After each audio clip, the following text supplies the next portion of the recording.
Happy Friday, friends. It is time for the Friday conversation. We have some awesome people here today. So we'll go around the room and if each of you can introduce yourselves. Scott, you want to kick us off and tell us about you and your channel? Sure. I'm Scott. I'm the Bald Booktuber. Live here in Phoenix. Been here a while. Mostly talk about fantasy books on my channel and a lot of self-deprecating humor and sarcasm. That's what you can expect. That's what we do over in my neck of the woods. And we are getting an echo from somewhere, but not sure where that's coming from. Bryce, you want to tell us about you and your channel? Hey, yeah, we'll see if the echo's on me. Yeah, Bryce, shelf-centered. I just fantasy, sci-fi, a lot of I do, and I think probably helped a lot from Steve. I upped my independent, self-published game in that regard too. So, just a lot of all over the place, but mostly sci-fi, fantasy, and goofy giggles and humor and silliness. I enjoy. I'm not sure where that echo's coming from. Just give me a second. I was on mute, so I don't think it's from me, right? So I'm pretty sure. Does it change my... I'm not sure where it's coming from.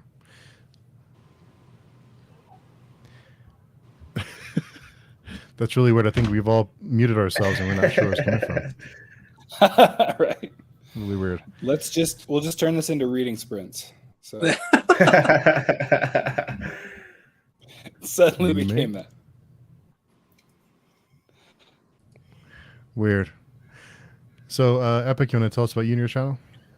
So, name's Epic from EpicTalez. Check out my channel if you're into anything epic. It's all about stories. Like, it doesn't matter what medium it's told.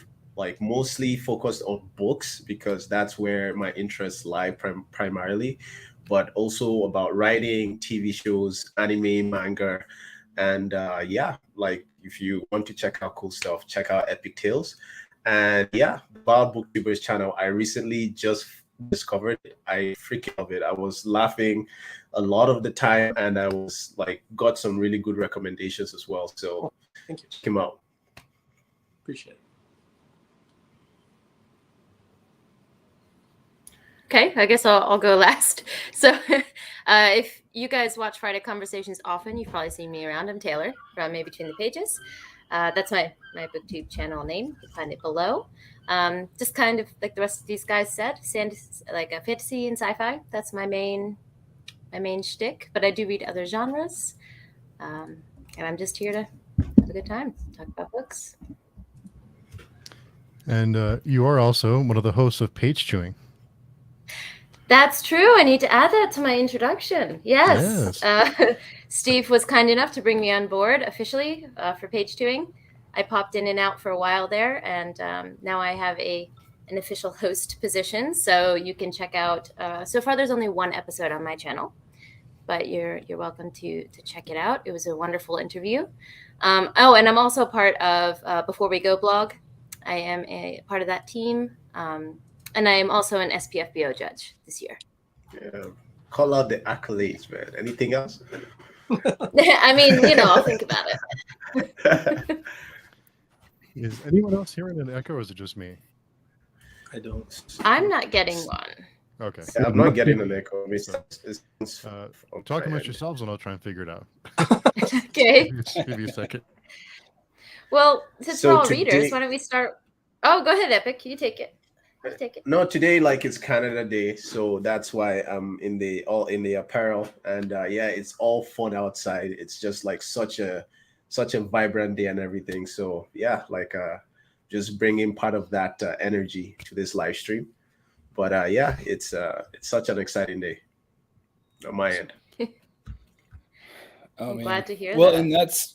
What do you, Epic, I've been dying, I feel like we've been friends for a while, but this is like a real first time actually talking with a lot of you, like in real time, I guess. So this is cool for me. I'm like, oh my gosh, all the people I watch all the time, I'm in awe. But anyway, what are you like? What's your go-to recommendation? Like, if you're just like, I want to get into reading, like, what do you like to do? I want to get into reading. Yeah, if somebody's like, I want to get into reading. What do you go? Okay, what's going to get them into reading? So that's a very interesting question. I would not necessarily recommend the books that got me into reading, but I would say something light, something character based, something that isn't too heavy on prose. Wow, that's a good question. I would say, sorry, I surprised maybe you with it. I didn't mean to. No. It's a great question. I like questions that make me think.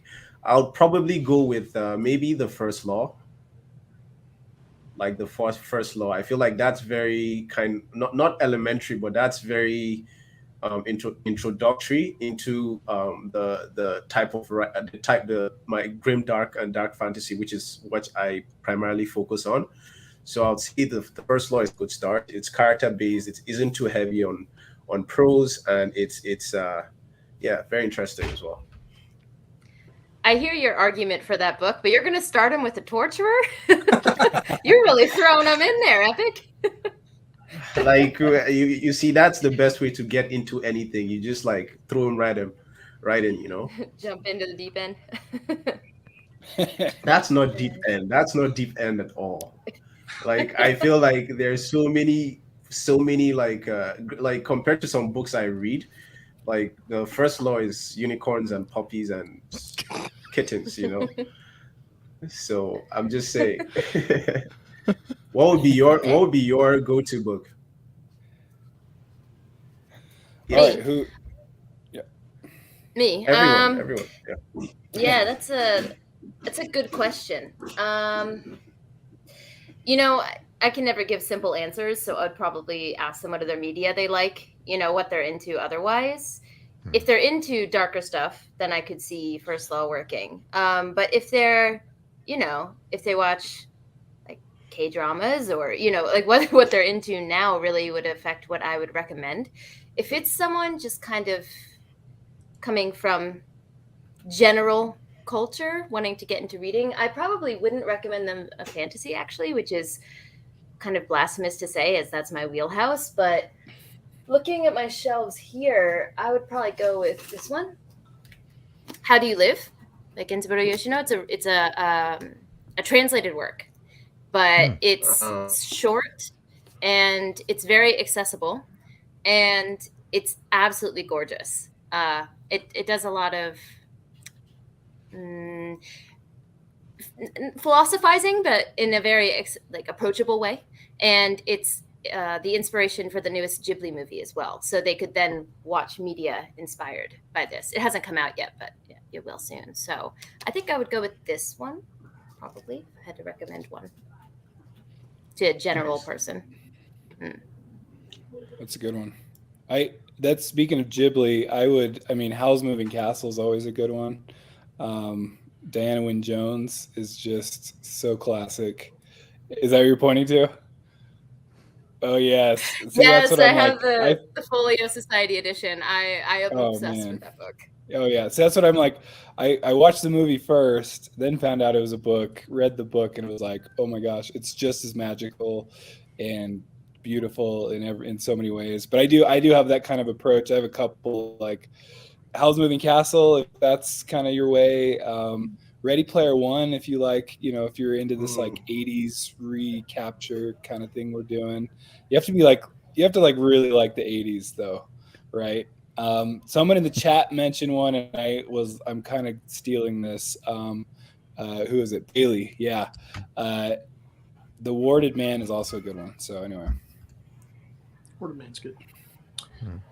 If I was gonna do a fantasy rec, the one I typically do is Liza Block Lamora, which I think Bryce likes, which is good. For a non-fantasy rec, I like A Man Called Ove, or Other Frederick Bach.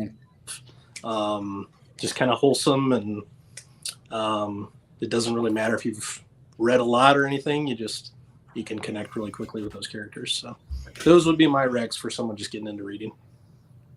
You nailed that one with The Man Called Uwe. That's a great one. So good. That's so good. One of my favorite Oh, reads yeah. of the year. I love it. You're like, I ugly cried I on had my something in bicycle. my eye. Yeah, exactly. I was on my way home, and I was, thankfully people just heard like the ghost of a tear on my way home, but I was ugly crying listening to that audiobook. So I want to officially change my answer because I had some. Okay.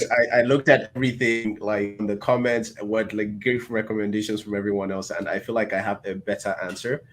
And a good book to start with would be The Traveler's Gate by Will White.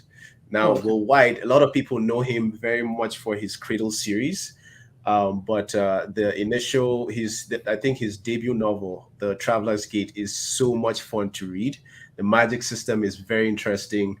It's very fast paced. It's action, action, action, and the plot of it is very well. Like it's not complex as. Oh my God! Please, House of Blaze. That's the first book.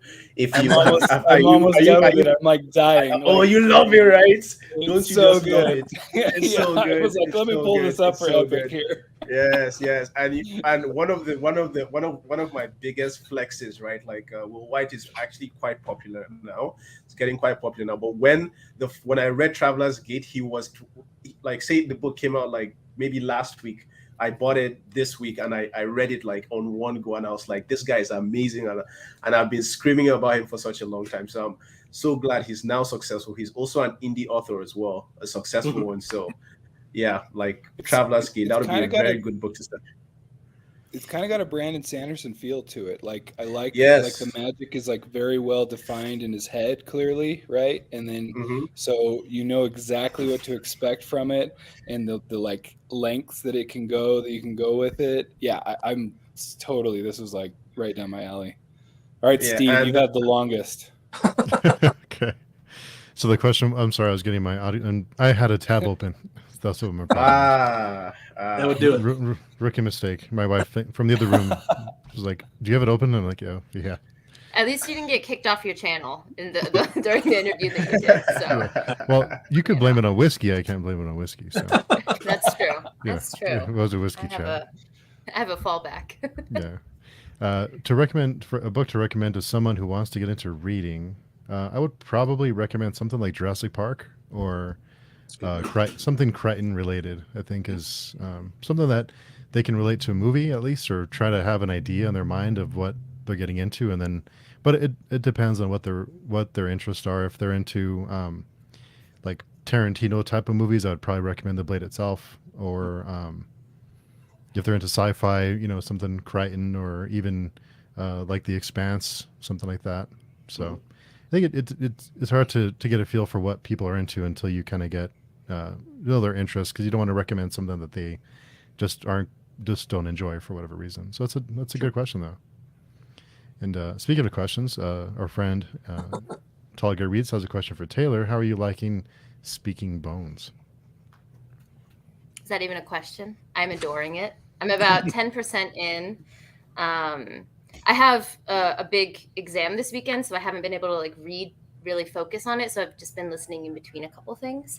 So I'm only 10% in, but I don't know if anyone else here has read the Dandelion Dynasty, but the quality of the writing is the same as all of the others.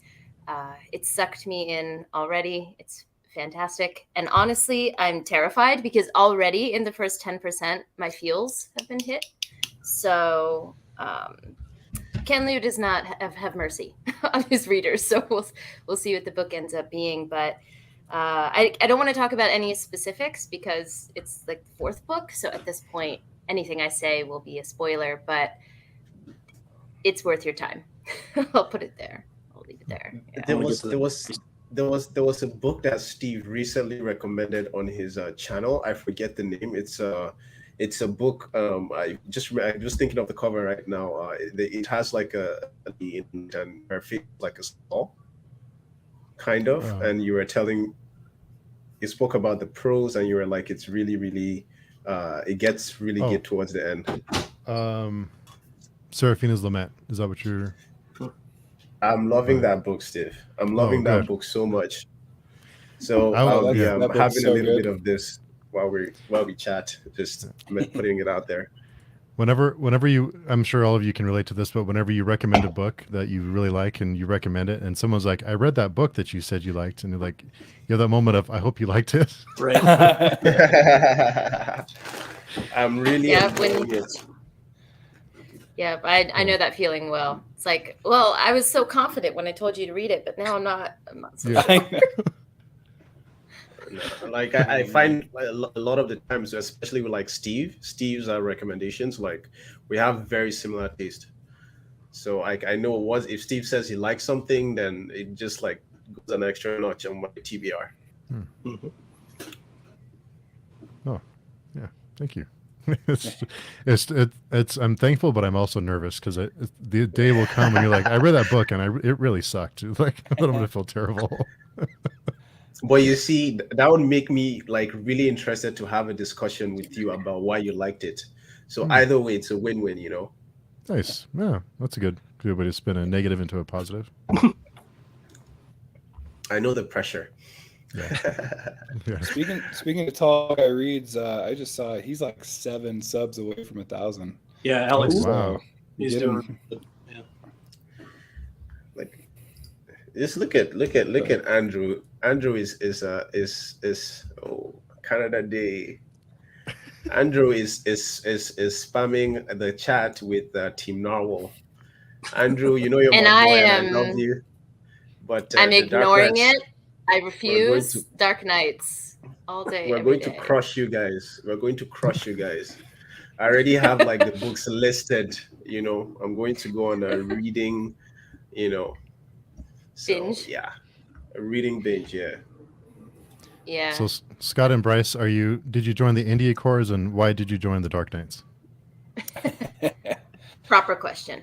I did not. I'm moving now. Suddenly, I have too much. I overcommitted myself as usual, and now I'm doing one more thing. So I am not. Haven't yet. But go team Dark Knights. Right. Okay. Dark Knights. I'll check into it later. I haven't yet. Cool.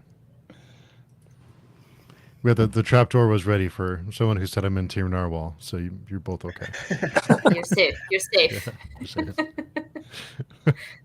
Yeah, I was part of the India Accords the last round as well, and the level of smack talk this year is ramped up. You know, there's words being thrown.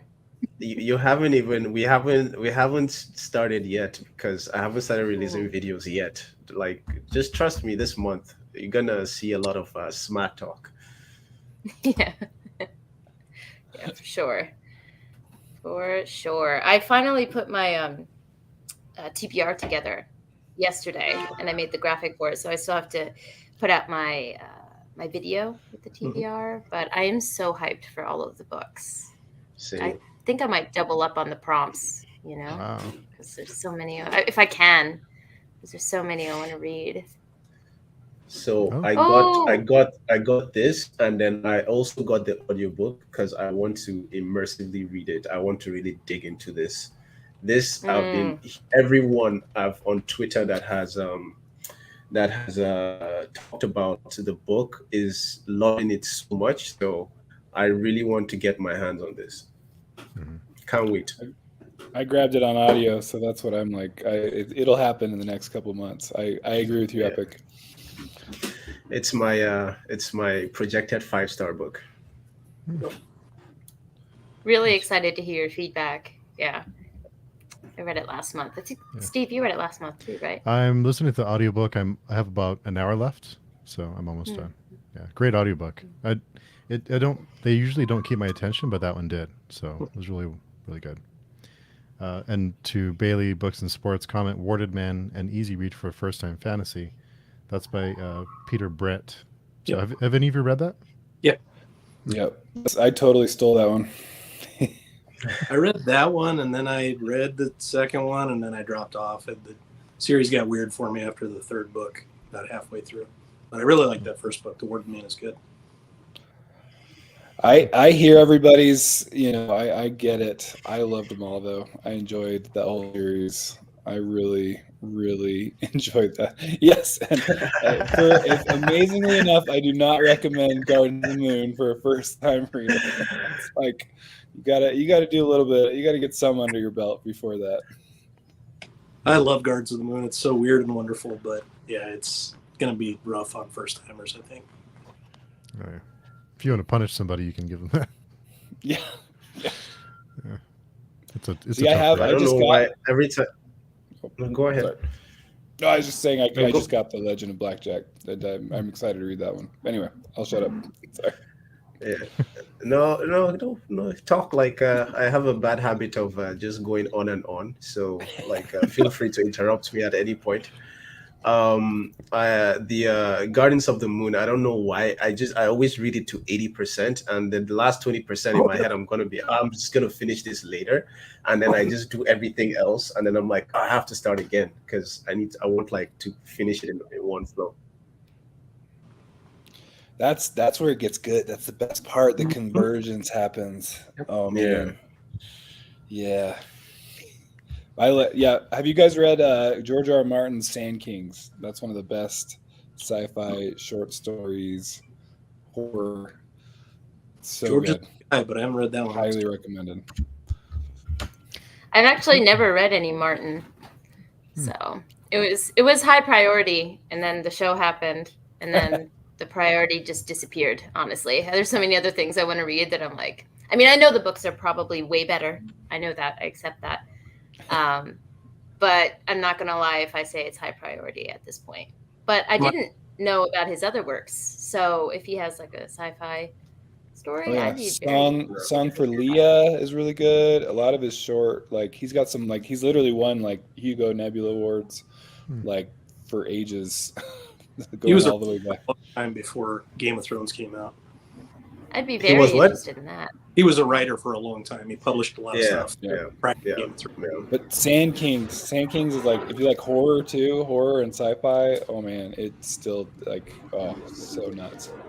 I don't know if Ice and Fire is my favorite series of all time, and it's not close. So if you ever get an inkling, give Game of Thrones a try and see if it's for you. But nothing is remotely close for me. Yeah, like Yolene says the same exact thing, and it's like the thing with those books, I feel like I'm going to wait for everything to come out before I because I read book 1, book 2, book 3, and then I waited for a long time, and like each time that he takes such a long break, I always start from scratch again. So I'm just gonna wait until everything is done because it's like great rereads. Maybe on great rereads, right? Like I feel like it would be because especially when I was reading the first book for the first time, there were so many POVs, and at the time I wasn't very used to that. But now that everything is more structured in my head, probably the TV show helped out a little bit. I want to just really sit down and enjoy that, take my time with it. What was that story you mentioned, Bryce? Was it Sand Kings? Sand Kings, yeah. I don't know if any of you remember, but somebody was telling me about this. It was actually an episode of The Outer Limits, right? Outer Limits, yep. Back in the 90s, yeah. And it was it's not even a bad episode. It's pretty good. Yeah, it was pretty good. Have you read Fever Dream, Bryce, or anybody else? No, No, it's been on my. I literally was just packing up some books, and that was in there, in one of them, and I was like, I need to get to this. It's probably still my favorite vampire story, and I've liked a lot of vampire stories. I think Salem's Lot may have passed it, but Fever Dream's really, really good. It's kind of a antebellum vampires on a steamboat type deal. Really, really good.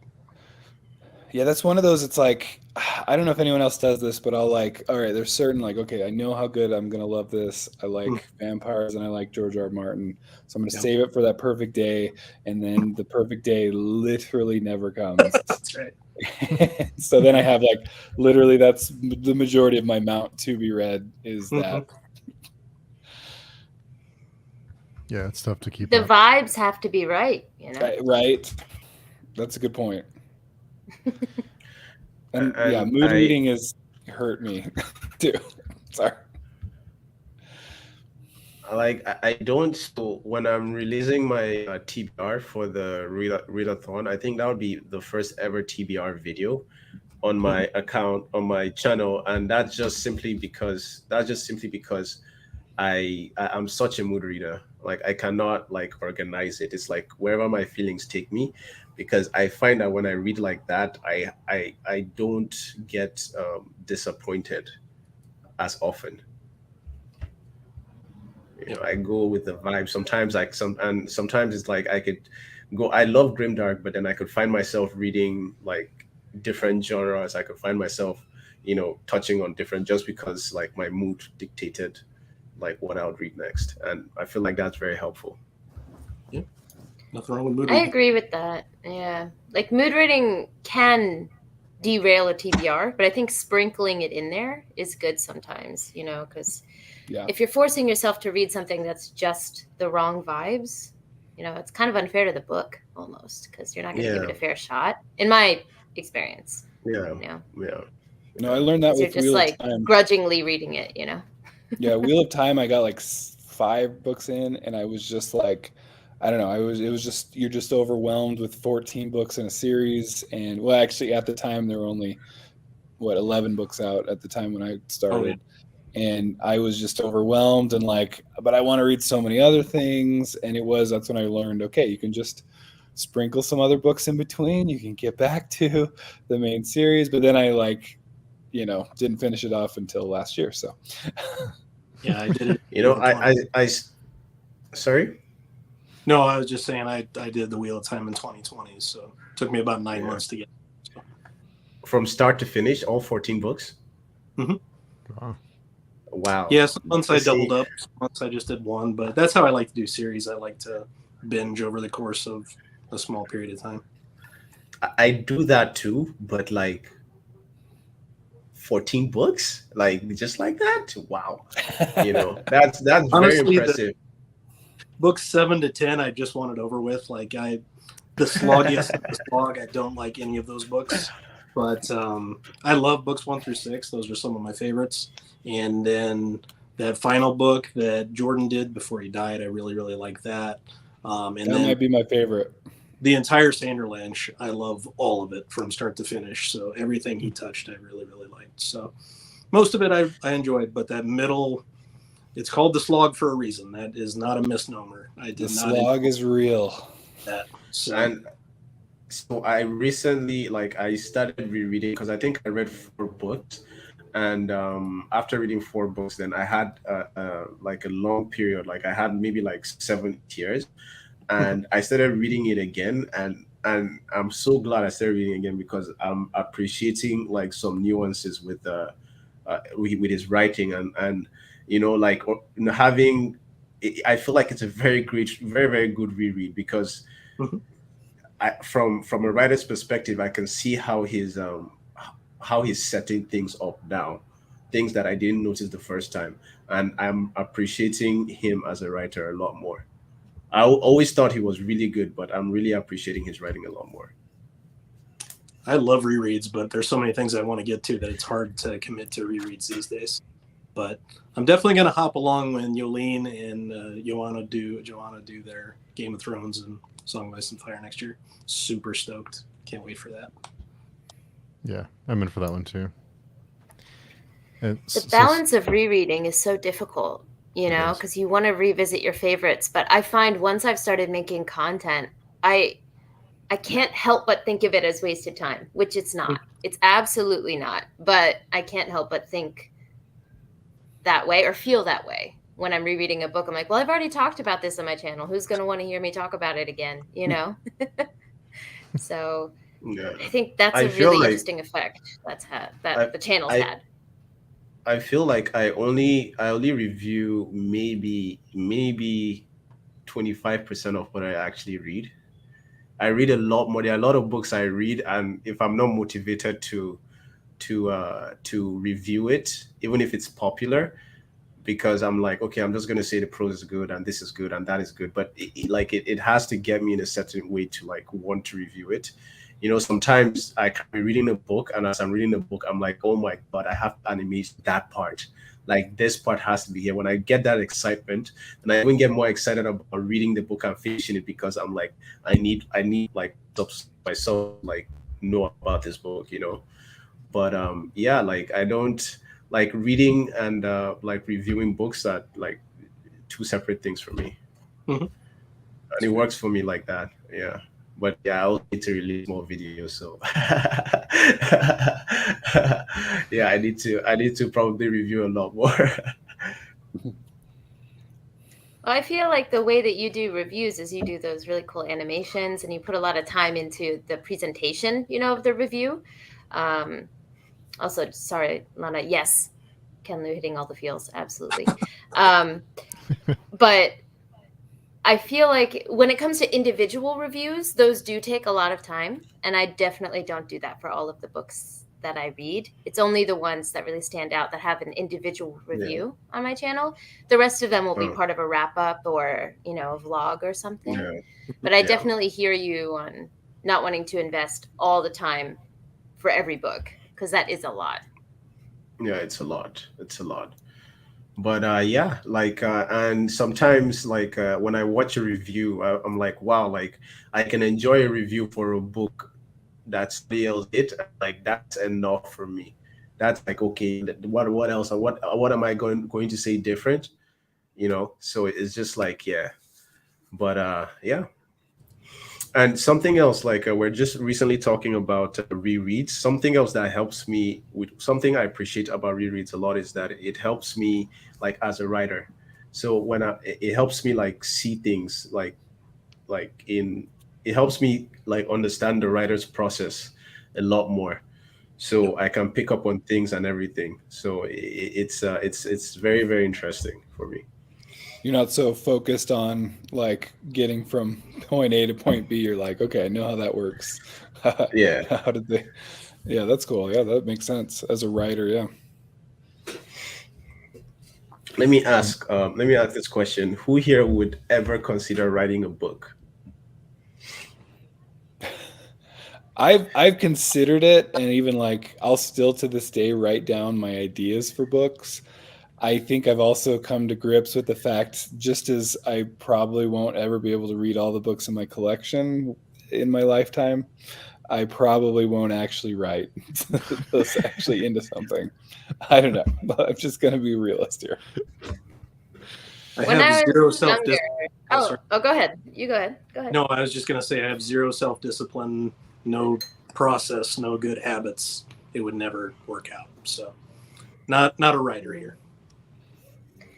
Yeah, I feel for me, when I was younger, I had dreams of it. Thank God I didn't put those, those first drafts of things when I was a teenager online. But I did, write stories down at that time. But at this point, yeah, it's a time thing for me, basically, because I would need to invest a lot of time and effort into getting better at the craft, for sure. And it's just, that wouldn't be a priority for me in my downtime to work on that skill. I'm focusing more on Japanese and other things right now that I think maybe later in my life, but now I wouldn't be able to invest the time because it's an art, right? It takes practice. Yeah, So. but then you also invest like Japanese literature, no? I'm sorry, what? You like Japanese literature? Do you invest in it? Yeah, like I feel like that would give you like a very unique perspective. Because I've read a lot of like Chinese, like translated Chinese novels and also Japanese novels as well, and that gives me a different take because there's a cultural pattern with European books. There's a cultural pattern with American books, and just reading Japanese and like Asian books like that, I see like a different perspective, and I'm definitely like I want to include that. I want to include that. So, for instance, I feel like that is something that makes Will White stand out so much as a writer, because he read a lot of Chinese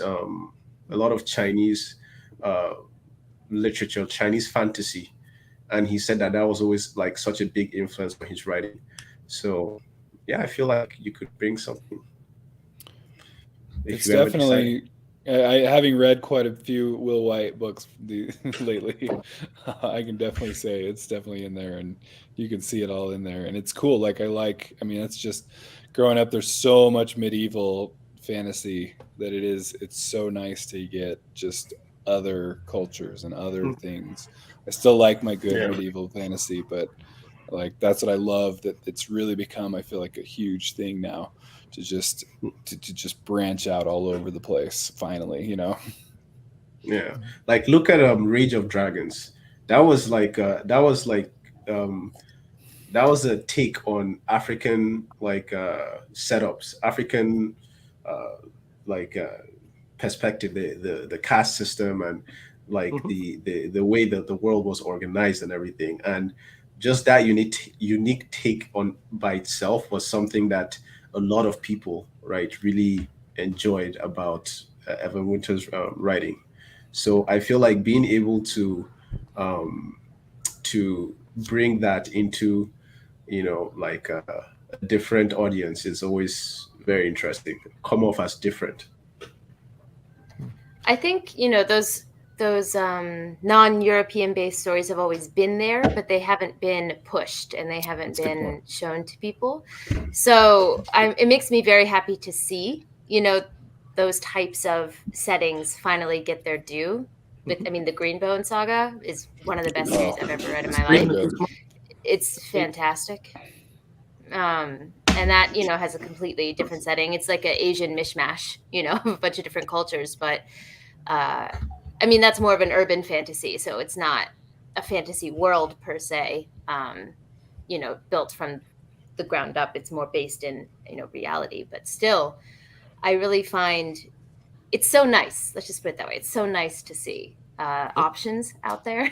Yes. So, yeah, I think that's something that I really enjoy being able to do on my channel, is give those stories a platform. Just want to mention really quickly that our friend Alex from Tall Guy Reads is 6 subs away from 1,000. Yes, so go check it out. Everyone go now. Let me see. Awesome. Just Alex Reads. Tall Guy Reads. Oh, Tall Guy Reads. Let me sub right now. Yeah, I want to 6 book. away. Let's get him here before the end of the stream. That'd be great. Yeah. Oh, he so deserves it. Absolutely. For sure. Great channel, yeah. Let's go. I mean, he's only been around for like, what, 2 months here too? And I'm just like, wow. He's killing it. Absolutely. I know. Killing it. He's a good-looking guy too. So, always helps. Yeah, always helps. Always helps. And Eric had a comment. So not Gene Wolfe as an intro book. I'm not familiar. I was looking up Gene. Book of the New Wolfe. Sun. Yeah, I hear that's pretty complicated. I haven't actually read, but I have the Shadow of the Torture on my. I read the first chapter of Shadow of the Torturer last year or earlier this year, and I decided it was too complicated for me. Wow, not smart enough. Too complicated. Wow. I read a Gene Wolfe short story that was like some collection I got back in the day that was a review copy, and I read it and I was like, I didn't understand a thing. And I was like, so apparently I am way too dim to understand Gene Wolfe. My guy Christopher Rocchio, who does Sun Eater, that's his favorite writer, Gene Wolfe. So I want to read it just because I want to see where Rocchio got some of his ideas and stuff from. Oh yeah, Sun Eater's a good one too. I love Sun Eater. So good. Been wanting to pick that up for a long time. So good. Yeah. I keep telling people that I'll join Buddy Reads for it, and then I never get around to it. So, but it's definitely on the radar. It does some very mind-blowing stuff that you don't see coming, or at least I didn't. I've read a lot of stuff in fantasy, so there's some stuff that will certainly be a surprise. Is it like would you say it's character focused or is it plot focused? I would say it's more plot focused. I like the characters a lot, but it's not like a character study like you would see in something like Abercrombie or Robin Hobb. I'd say it's like more accessible Dune. I don't know if that makes sense. Like it's easier to get into, but it like I had a lot of anyway, and just from watching a lot of what he's done, or what his influences are, it just seems like Dune is definitely an influence. And I thought Dune and kind of Red Rising vibes, kind of like, because Red Rising is more of like a modern sci-fi kind of look, but then Dune is more classic. Felt like it kind of put together a couple of those things. And anyway, I've only read the first book as usual. That's my MO. Howling Dark. It was so good. That's what I hear. Howling Dark is where it's like. Yeah, it feels like Red Rising, but he hasn't read Red Rising, so he gets accused constantly of ripping Pierce Brown off, which is hilarious because he's never read the books. But he sees it as kind of an ongoing conversation with Frank Herbert. That's kind of how he describes some of his influences in the series, which is really cool. Yeah. Frank Herbert is such a writer. Like, I was reading Dune and I was so mind blown. Like the way, especially when he was writing from Paul's perspective, and his like concept, like the way he conceptualized time and the way he talked about it. I was just mind blown. And like I watched interviews of himself, of him while he was when he was alive, and he was so intelligent. And he tried to there were things in his life at the time that he was experiencing and learning about, and every time he learned something, he just the ideas he had in the book just like expanded. Like it's very like crazy how he was able to transform what he was learning in his personal life and his beliefs and like his philosophies and everything into the book, and just like deliver it so nice. Until date, there are few writers that write from that omnipresent, that multiple POVs where 4 people are in a room and the POV is switching, and it's that engaging because you know what everybody knows, and you also know what not everybody knows, and you know what their intentions are. Like, I love the way he beautifully pieced, but but Dune is such a good book. Masterpiece. Yeah. Masterpiece. And like just hearing that person is, drawing inspiration from him and like having a conversation, like I'm already interested in reading that. Mitzvah Jared had a question, and I can't answer this one. I haven't read Stormlight, so I'm looking to start Malazan or Stormlight. What are your recommendations? What I should start first? I haven't read Malazan, so I can't say anything about that. But I can say Stormlight. I know, Jared, you've read fantasy before, so it's not like you're a newbie to it. So I would say Stormlight's very accessible for someone who's been in fantasy for a while. It's the what you come to expect from Sanderson. So it's got the hard magic system explained to you right away. You really get the world established very clearly. So I would say it's very, very accessible. Whereas I've heard Malazan is not. I'm just going off of what I've heard. I haven't read it, but I've heard that Malazan is more of a project. Whereas I feel like Stormlight might suck you in. It definitely can be. And I would just say, like, Malazan is complete, and we're still waiting on Stormlight. So that's kind of, I would just like, how much do you want to reread? A Stormlight reread is awesome. So I mean, that's so anyway. I don't know, man. By the time he's done reading Stormlight, like Brandon Sanderson could have finished the whole thing. So like, there's no fear there. Good point. Yeah, having read both just kind of depends on what you're looking for. If you're looking for complicated philosophy and political fantasy, then that's Malazan. If you're looking for more of a Marvel type of universe, is what I would call Stormlight, then super fun and engaging, then I would go with it. Just depends on what you're looking for, I think. I love them both, so can't go wrong. That's a good way to put it. That's win-win. That's win-win. I agree. George R. R. Martin also has some superhero sci-fi wildcard series. Familiar with it, read it. I'm not. I don't think I'll ever read that. It just makes me angry every time there's a new wild cards book, because that means it was time taken away from what I want him to write. So. Yeah, George R. R. Martin is curious. It's very interesting. He also did the look for this game. What's the name of this game? God damn it. The one that's like he wrote like an entire lore for a game, and it's Elden Ring. Elden Ring, yeah. It is so detailed, like it could be a book by itself. When people are still waiting for him to release the next Song of Ice and Fire. So George R. R. Martin is he needs to focus. I mean, I don't have any claim to his time. I just No, I know. I want him to focus on the stuff I love. So. Yes. That was just a joke. No, I Well, and I mean, Elden Ring was cool though. Oh, sorry. Oh, go ahead. Go No, ahead. I didn't mean. I was going to go down the road of George R. R. Martin writing his books.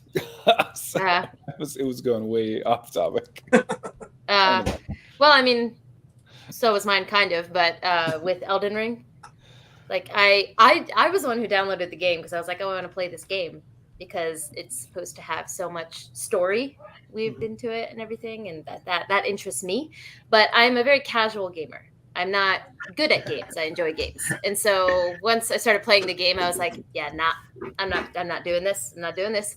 And then my husband took over and he played most of the game, but the rage that I saw in him when he was playing that game, it's like Dark Souls. You just have to die. Like there's no other way to get better at it. So it's very, very, very difficult.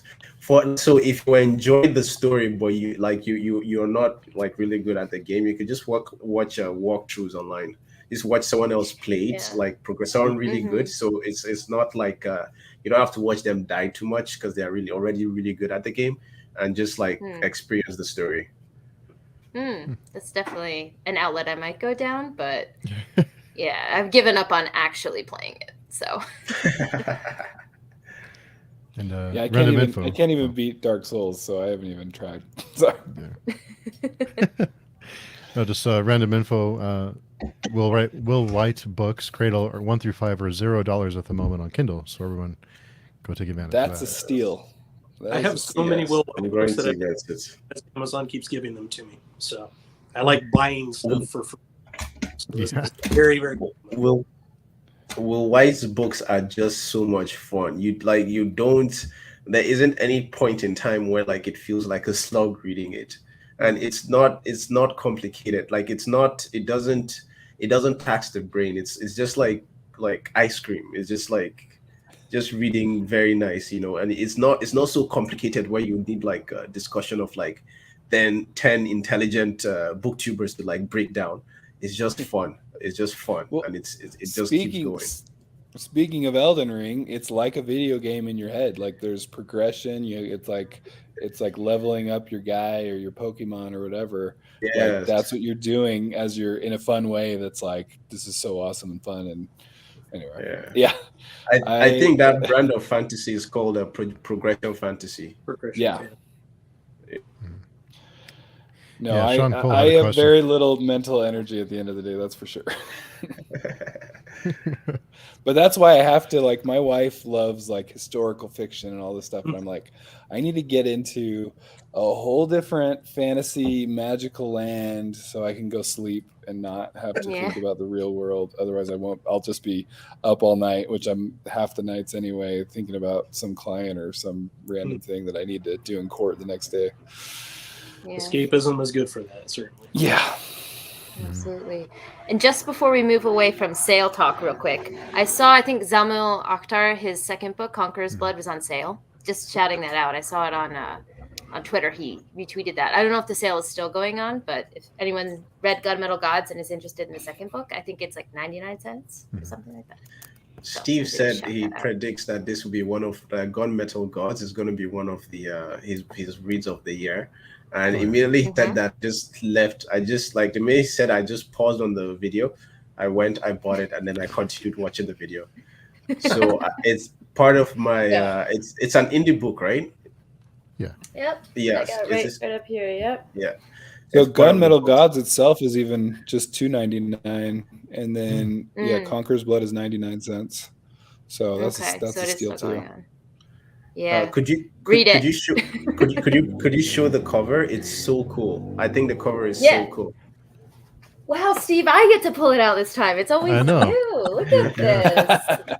It's so cool. It's so cool. Like that is my god, the colors, like the and this is indicative of the book. Like this is not a lie. So the cover. The cover doesn't lie. Conqueror's Blood is also just amazing looking. Who does his covers, man? Who does his covers? Yeah, it's a real good question. I think he might have said at some point. They're just so epic. That's what a fantasy fan likes, is like, give me some epicness.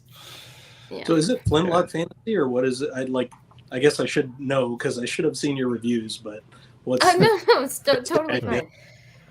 How would you define this? It's got guns, so it and metal technically is, but it doesn't have the vibe of a typical Flintlock fantasy. It's set in the Middle East, and it's got lots of Lovecraftian horror, kind of melded in with an epic fantasy setting.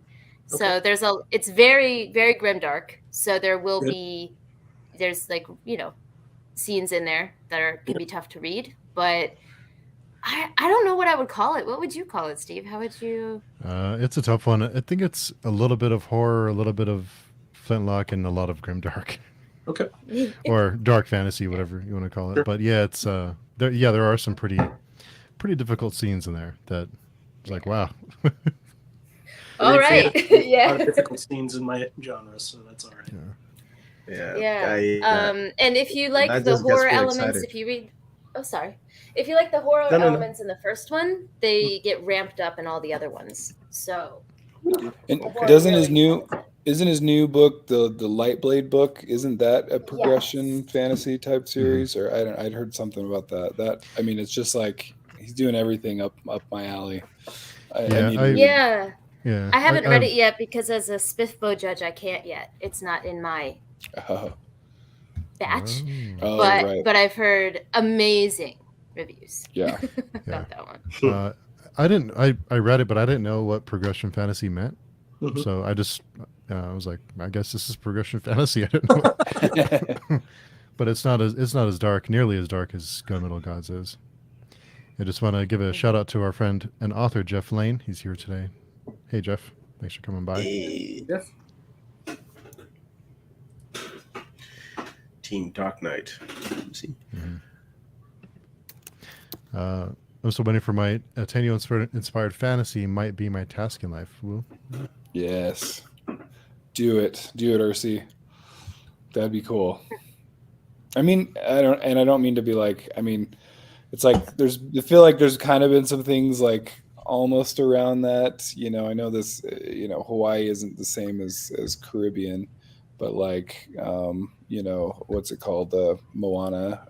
It's like, okay, let's keep going, let's keep expanding from there.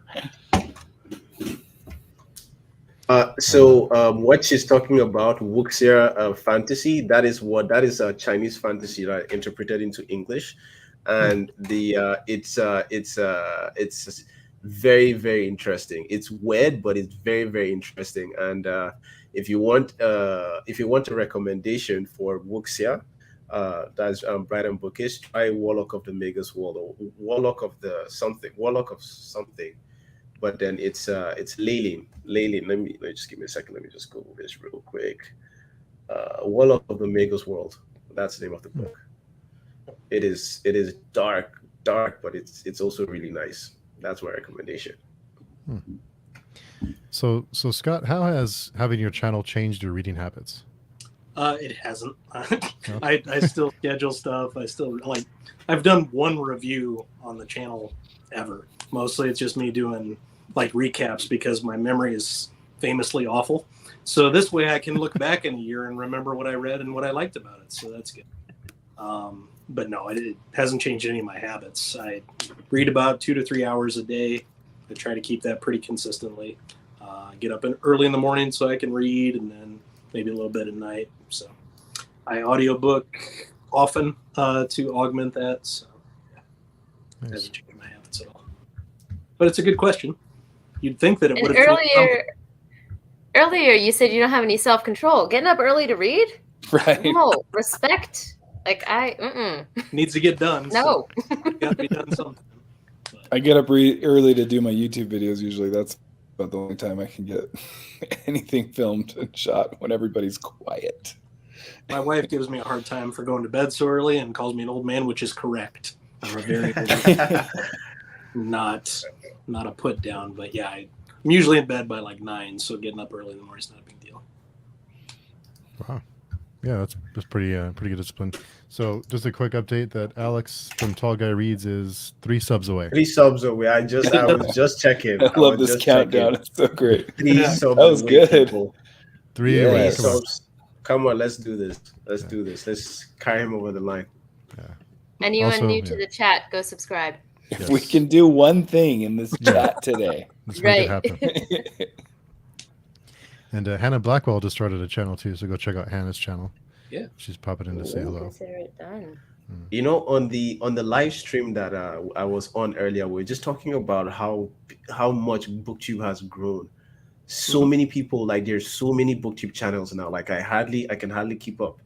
Before I used to I used to like just type on my search bar BookTube newbie tag and just see like people like just see every 3 days that I check the search list is different.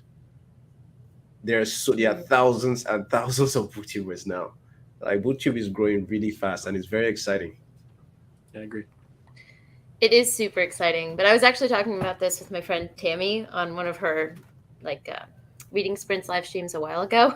Just speaking of knowing about, you mentioned earlier, Epic, knowing about something before it was cool kind of thing. I would be lying if I said I wasn't frustrated though with a trend that I'm seeing where lifestyle YouTubers who used to show just like lifestyle vlogs, which is totally, a completely different realm. A lot of them have jumped on the trend of reading like more, I guess you could say like mainstream, not fantasy books. So like Colleen Hoover and things like that, which is totally fun to read, but they'll do a vlog about it and it'll get like millions of views. And people are like, oh my God, she reads. It's so cool. And I'm like, there's a whole group of us. There's so many of us already doing this content. Like just watch. I'm telling you, right? Like BookTube isn't mainstream right now, but like and you see when I see stuff like that, it just lets me know that BookTube by itself one day like would be able to like actually influence the market in a very major way. Like not just like, okay, this is my community. It's like people going to find books to read and like watching it in like thousands and hundreds of thousands. Like I can see BookTube moving towards that direction because I feel like it has something to do with the pandemic. And I was looking at some stats about it. A lot of people became book readers during the pandemic.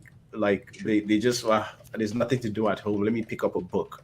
You'll be surprised. And I feel like that's going to have like a long-term effect on readers and the BookTube community as a whole. Well, what's funny is it seems counterintuitive too, because you're going to watch books. And it's That's a really good point. Yeah. But it's funny to me because like I did, I'm an old man here, and I used to do the blogging back in the day, and back in 2009 is when I started, and that was like the thing, right, to do, and it just, because that makes more sense. But I don't know, it just hasn't been as like, it really does feel like it's shifted from there. And I know there's a lot of still great blogs out there that I still follow and get a lot of recommendations from, but I do feel like there is that shift to YouTube, and it's really cool. Yeah. Sean Cole, by the time you understand Malazan, Stormlight will be complete. It's not far off, yeah.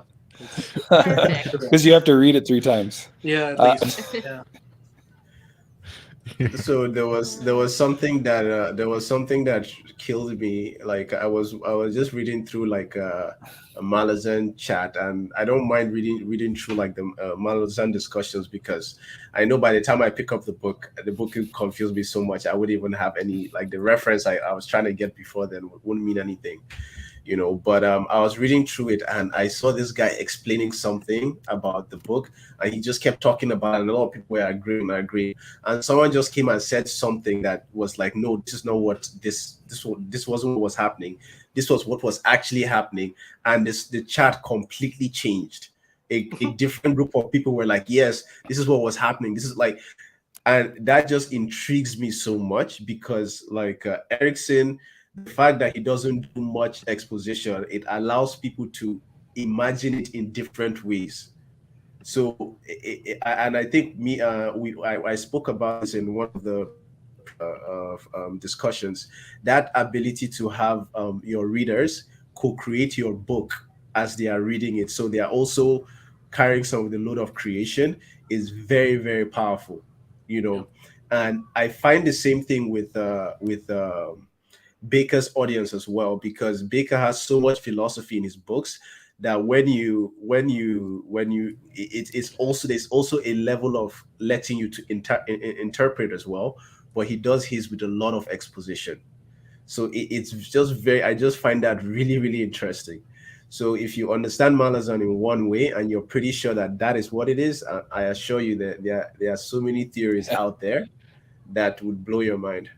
I love how you put that, because that's perfect. Like I hadn't really thought of it that way, but that's exactly it. You are creating it with him. I always kind of name it as he trusts you as a reader, that like, because a lot of people are like, it's so confusing, you're just dropped into it. But I'm like, he trusts you as a reader that you're going to get it. You're going to start picking things up, you know. And I feel like, especially on reread, I'm going, oh, I missed so many things I didn't realize were like right there. They were there. You just didn't know how to read well enough into it, but that's good. Anyway, I appreciate that perspective on that. Just compassion, right, Bryce? Everything's compassion. No, yeah. Just it all boils down to it's just compassion.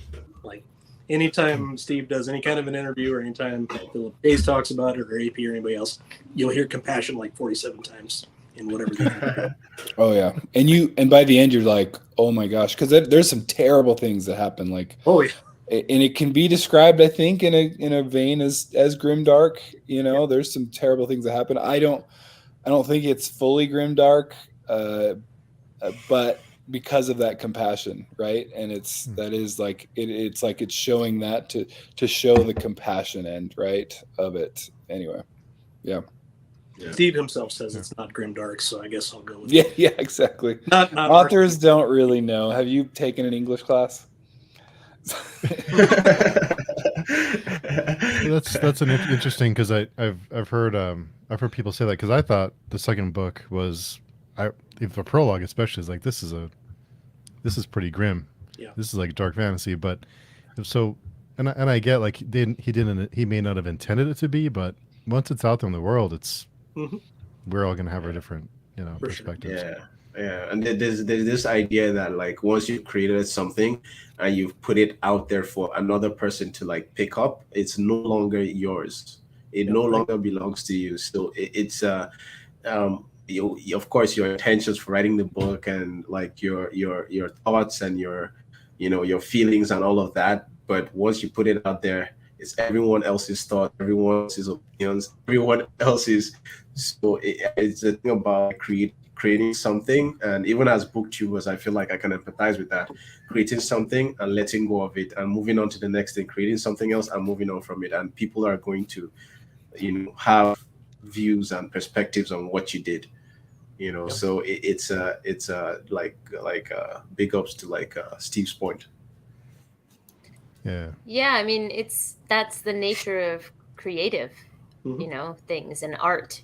You can create it with all the intention in the world, but once you release it, the point is for people to consume it, right? So it's just a subjective act, to observe something, to take something in the first place. So, same thing with reviews. I think it's really important to, you could try to be as objective as possible when you are doing a review, but reviews are by their nature subjective.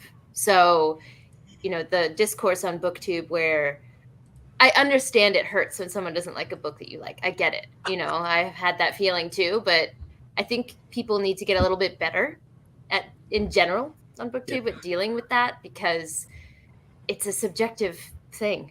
Not everyone's going to have the same opinion. I've dealt with that so much. Just like I can make a rant review or I can make a gush review about something, and I watch somebody else's channel and say I rant about it. I'm hearing them gush about it, and then I'm hearing why they gushed about it, and I can't even argue with them. But how I feel doesn't change. So I'm like, okay, big ups to you, like nice articulation, and I can't argue with you, but at the same time, I, like subjectively, like I had a terrible time, or I had a great time reading it. Yeah, no, that's definitely true. I feel like there was like a kind of a fad, and maybe it's still there, but on Goodreads was to like just trash books, and you just have these like, we're gonna get to this level of, like I'm gonna get more interaction if I just trash a book, and it's like, come on, like anyway, it just like have merit to it, right? Yeah. I think we talked about this on a previous Friday conversation. Sorry, Steve. Just a quick update, just a Tall Guy Reads update. He is 3 away, so just wanted to let everyone know. Go check it out. Alex is awesome. Let's do it. Let's go. Let's go. Yes. Let's go. And Alex, did you see what? 3 subs. Did you see what was promised on your behalf, Alex? That you're buying everyone a book in the chat, right? That's good. That's awesome. No take backsies. Yeah, no take backsies. No take backsies. No take backsies. I'm sorry to interrupt, Taylor. You were about no. I'm trying to get my train of thought. We were talking. I think you were going to mention like the gatekeeping that goes on, kind of thing. Is that what you were? I don't think that word was in my brain. Hold on, let me retrace what I was saying. We were talking about rant reviews, right? You get more engagement. Oh, right. So we talked about it on a previous Friday conversation, but there's a way to do a negative review that is beneficial, even to the author. Reviews that I really don't enjoy are ones that attack the author. If it's focused at all in that way, I won't read that review because I don't think it's engaging with the work in good faith, really. So for me personally, if I'm going to do a negative review, of course, there's a space for rant reviews for sure. But I do think if you're going to do one, there's a way to do it that engages with the work and not the person and just trashing it. So I have a thing, right?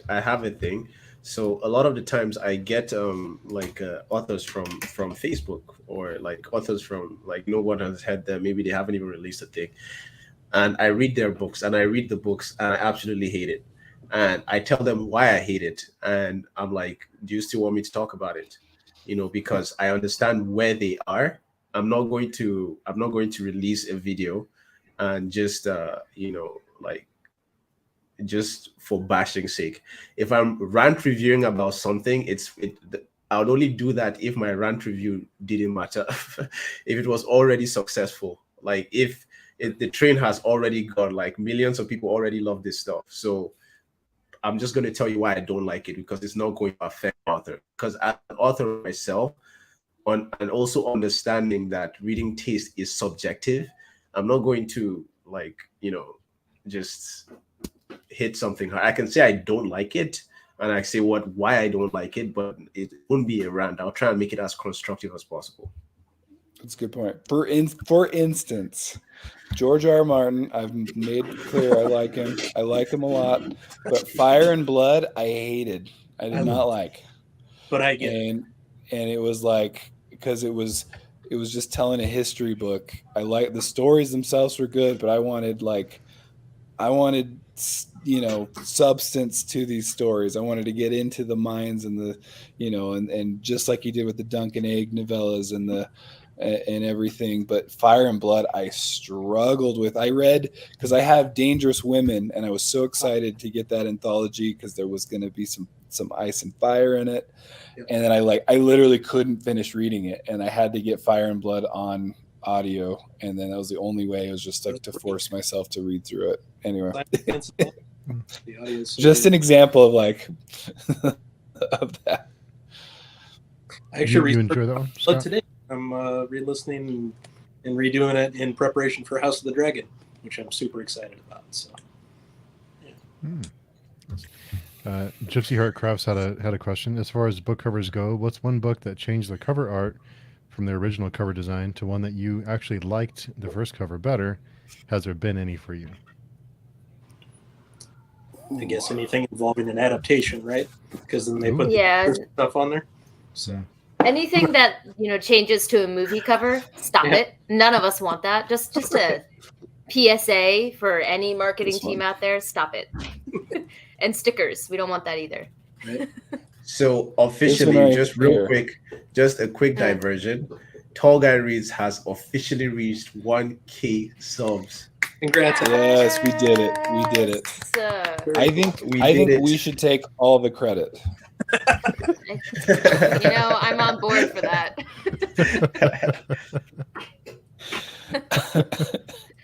But to answer your question, this is one. The original cover is beautiful. This one is like we tried to make. This is actually a video game. What's the book? What is Desert happening? of Souls. Oh, okay. What's that cover? Anyway, this is one. I for some reason have this one version of it. I think because I got it on Amazon and I was tricked. There's gotta be one. There's gotta be because I'm just picky. Maybe I refuse to buy it, and that's why looking behind me, like doesn't trigger anything. Can I ask a controversial question? So, what is the most popular book that you don't like? And because I asked the question, I don't have to answer. You don't make the rules. Absolutely not. Before we answer it, Scott, did you have a cover that that changed the original? So I'm the odd guy here that doesn't have a lot of physical books. I know I got some in the background, but I'm the digital guy. So it usually doesn't matter to me what the cover is for an ebook or for an audiobook. I'm interested in pages.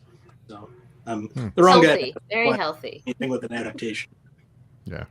And so on quick the Kindle note books, on that. They'll update them, and then they keep like changing the cover. Anyways. Just like a quick note on that claim, like I'm also a huge digital guy, and that's why instead of a bookshelf, I have paintings that like posters that show my taste. Yeah, I don't know if I see the benefit to ebooks. I definitely do. And, living in Japan where I live, it's essential to me to have ebooks, because if I'm going to pay for shipping for a physical book, it's going to be something I want in my collection. Sure. But I would be lying if I said that it feels the same as a physical book when I'm reading an ebook. Turning the pages, I like doing that. I understand the argument. That part, the text stuff and the smell and stuff doesn't. I switched to ebooks when the first Kindle came out, and I've never looked back. So aside from books that authors send directly to me, I only buy a book if I can reread it. I only buy like a physical copy if I can reread it. And for me, that's that's just like, okay, I have to have a physical like product to like hold and smell and feel and have that nostalgic connection with. But aside, if I can't reread it, I don't. So I only buy books I've read and I really, really, really like. Epic, just make sure my wife never hears of that. That's all I ask. Right? I hear that's a good plan and it's a valid way to do things. But has to be a secret, huh? Yeah. No.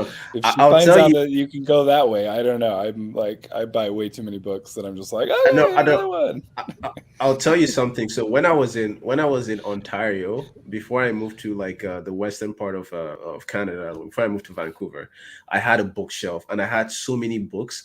But then I was moving on very short notice. Like I found out I was going to move like maybe 3 days before I moved, and I had to give up all the books in my library.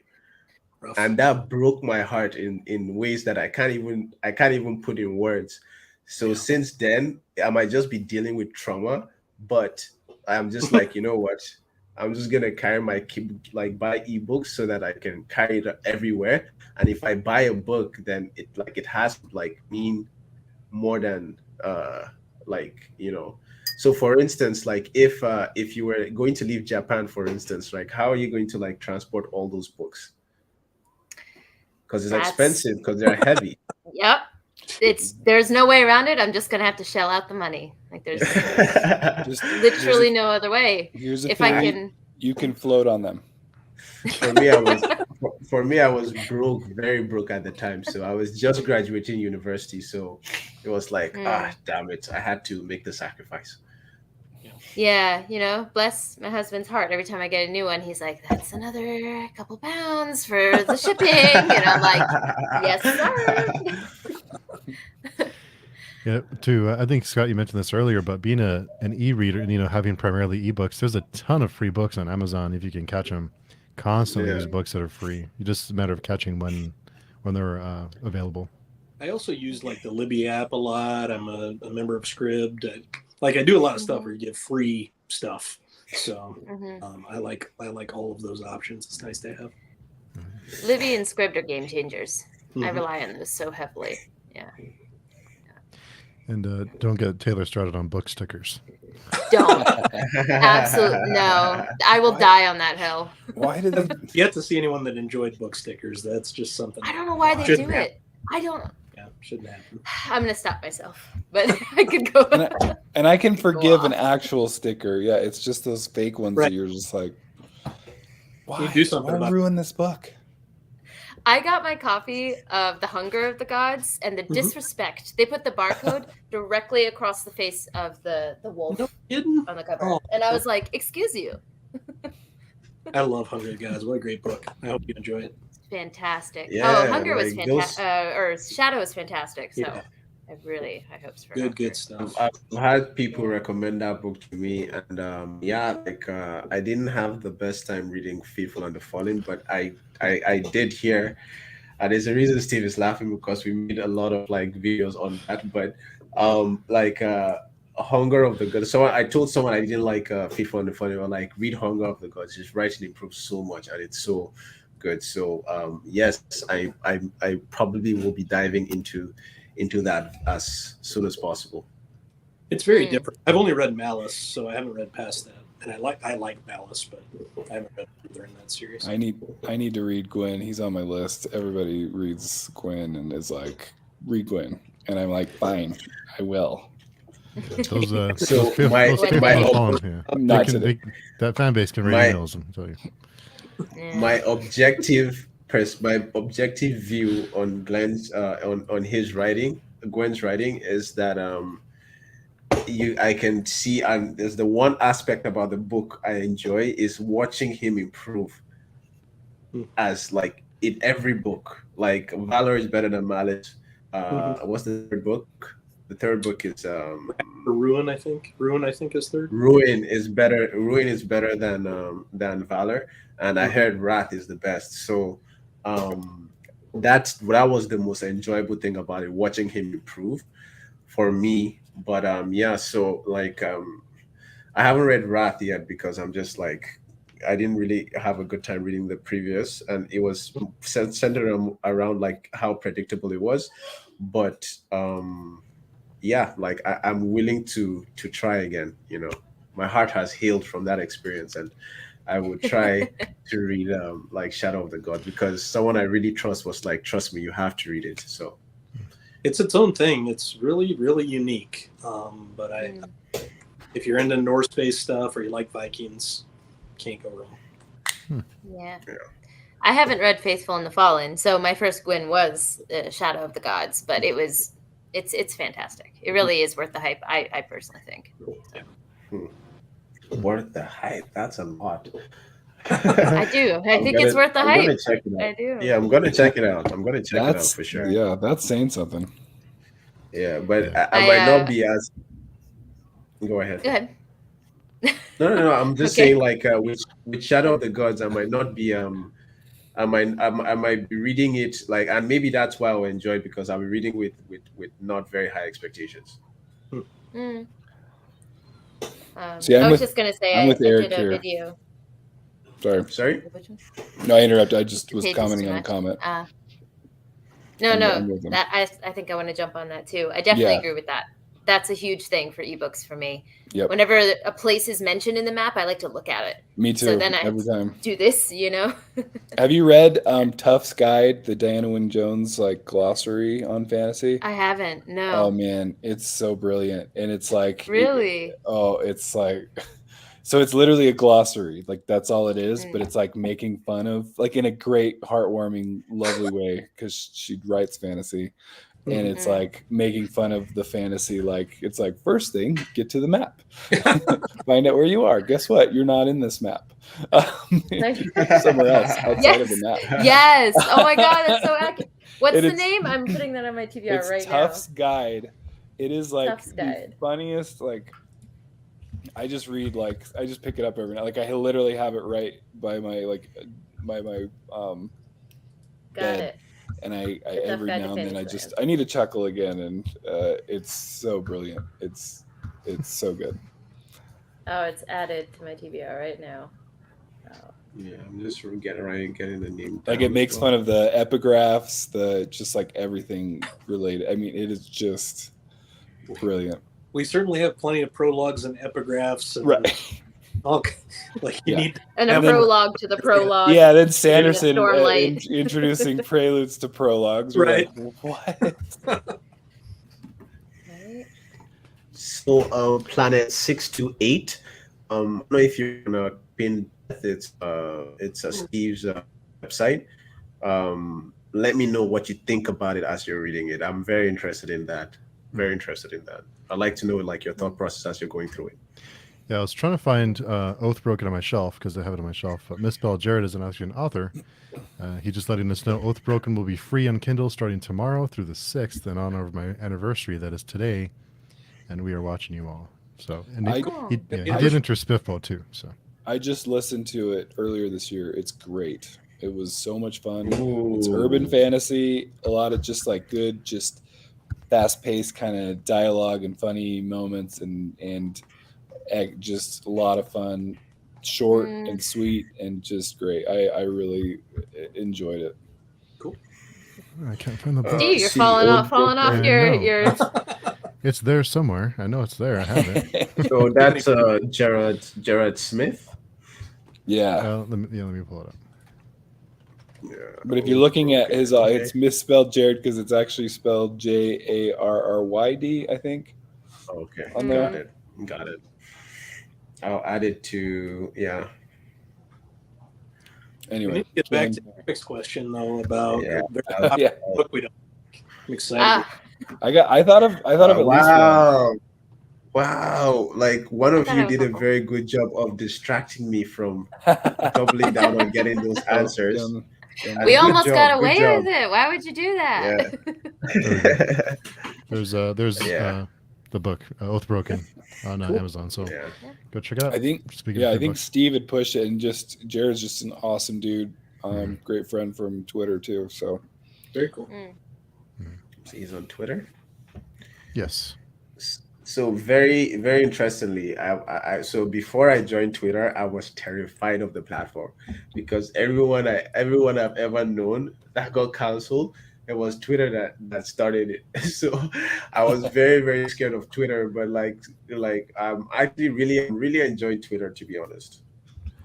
it's where I've met a ton I of best feel like- friends. Honestly, I feel like Twitter is all about, I feel like this is a buzzword, but curating your space. Truly, you will see what you want to see if you actively decide who you're letting in, so, or actively cull people that you're like, yeah, this is not something that I'm interested in. So I think it can be just a black hole of toxicity. It absolutely can be. But I think if you decide carefully who's in your space, it can be a really positive experience. Because I agree, I've met some really good friends through there as well. But, What is his Twitter handle? Let me just add it. let's see. How do you like Twitter, Scott? It's fine. I've got a couple of accounts. I've got one I've had for a while that I use for sports following, but because the Cubs are so awful, I don't log into it anymore. I don't need that kind of pain in my life right now. They were good for a little bit there, right? They were good for a little bit. And now it's all over and will be for the rest of my life. if it makes you, sorry, I didn't mean to cut you off. No, if it makes you feel better for sports teams, the sports team from my area is the Washington Redskins for football. Oh, there you go. I know pain.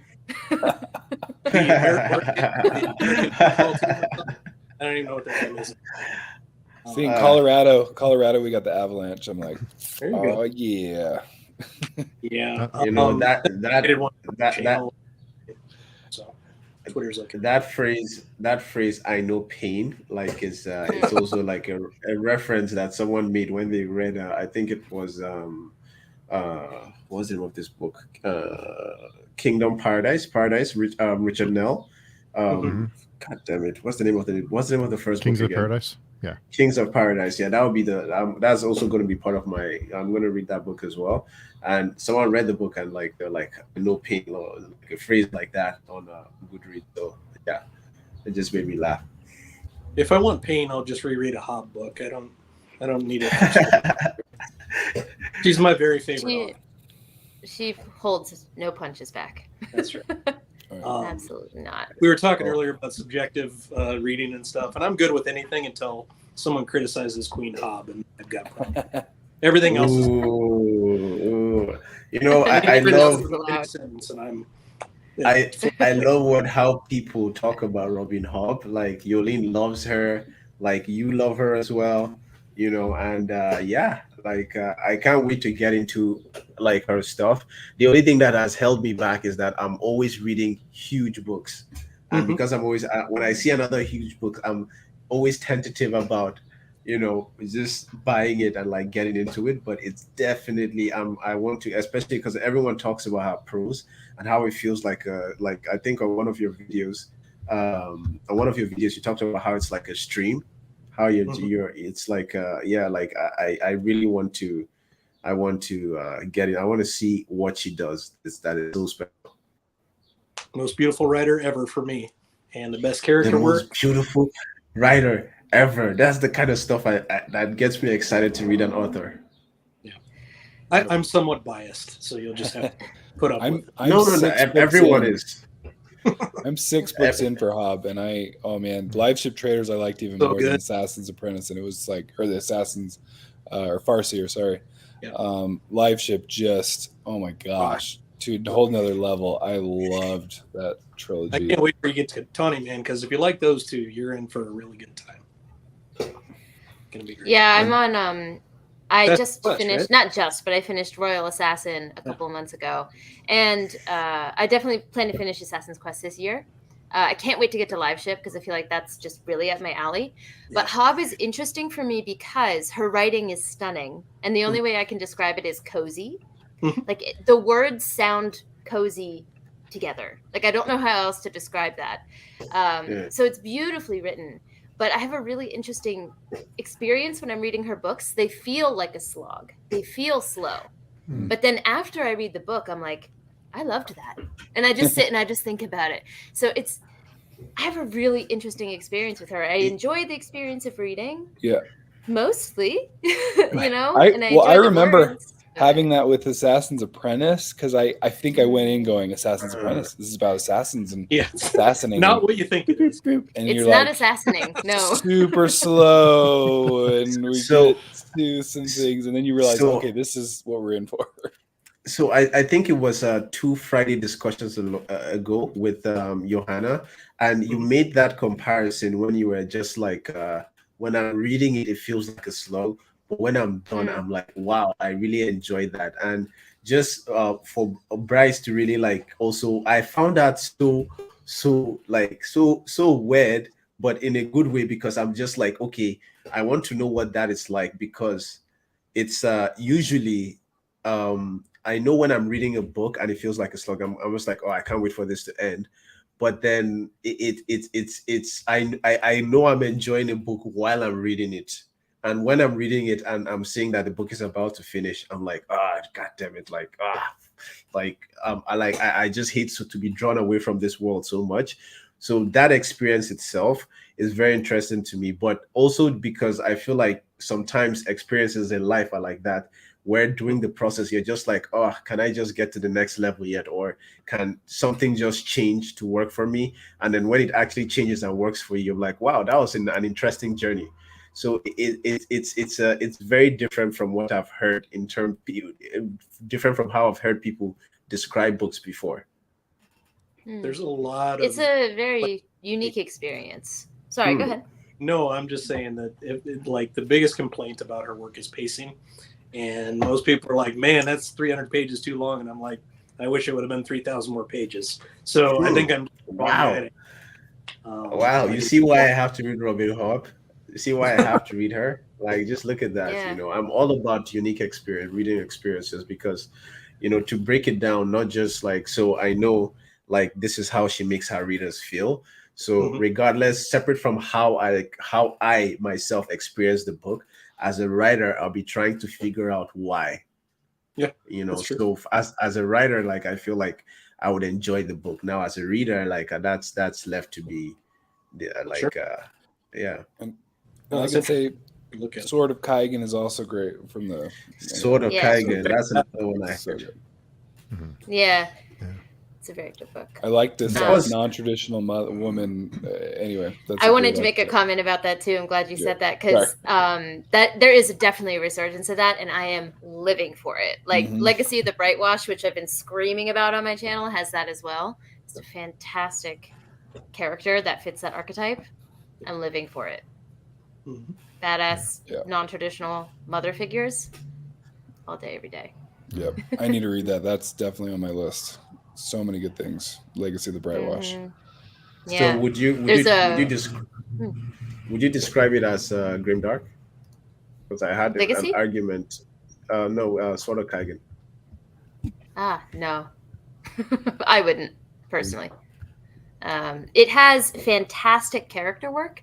So I have it down here, actually. I'll take your job today, Steve. I'll just show everything. First you took page 2, and now you're taking getting books. Here. I'm working my way in. But this Taylor talks books. Yeah. Hey, it even has alliteration. It's meant to be. All there right. you go. Yeah. But this is a fantastic book. It's very Japanese culture based.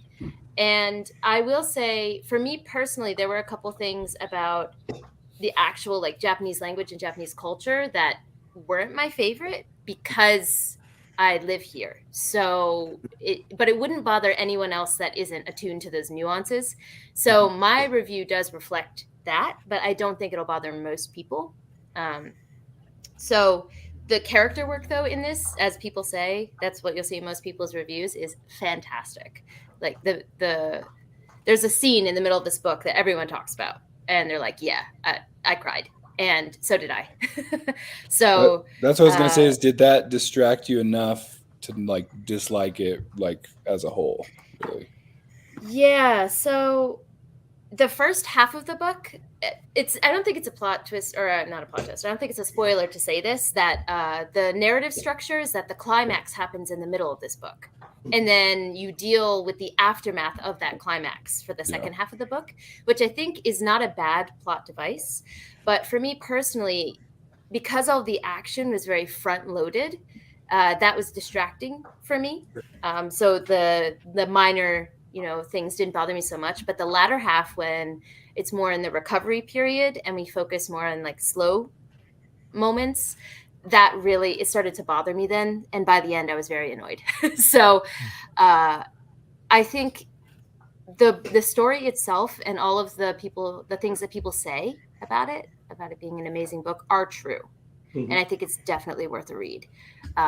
It was just the latter half of the book didn't work for me personally. So something that makes it a must read for me is that I know this dude, like the dude that recommended to me, he is so masculine, macho, will never show vulnerability. He read the book and he told me that he teared up. So I don't know if it was the same. I don't know. He's also like a huge fan of Grimdark and everything. He said it was grim heart because it just like shattered his heart to pieces. I don't know if it's the same. I don't know if it was the same thing that made you have an emotional response to it as well. But I imagine it is, because most people talk about one scene.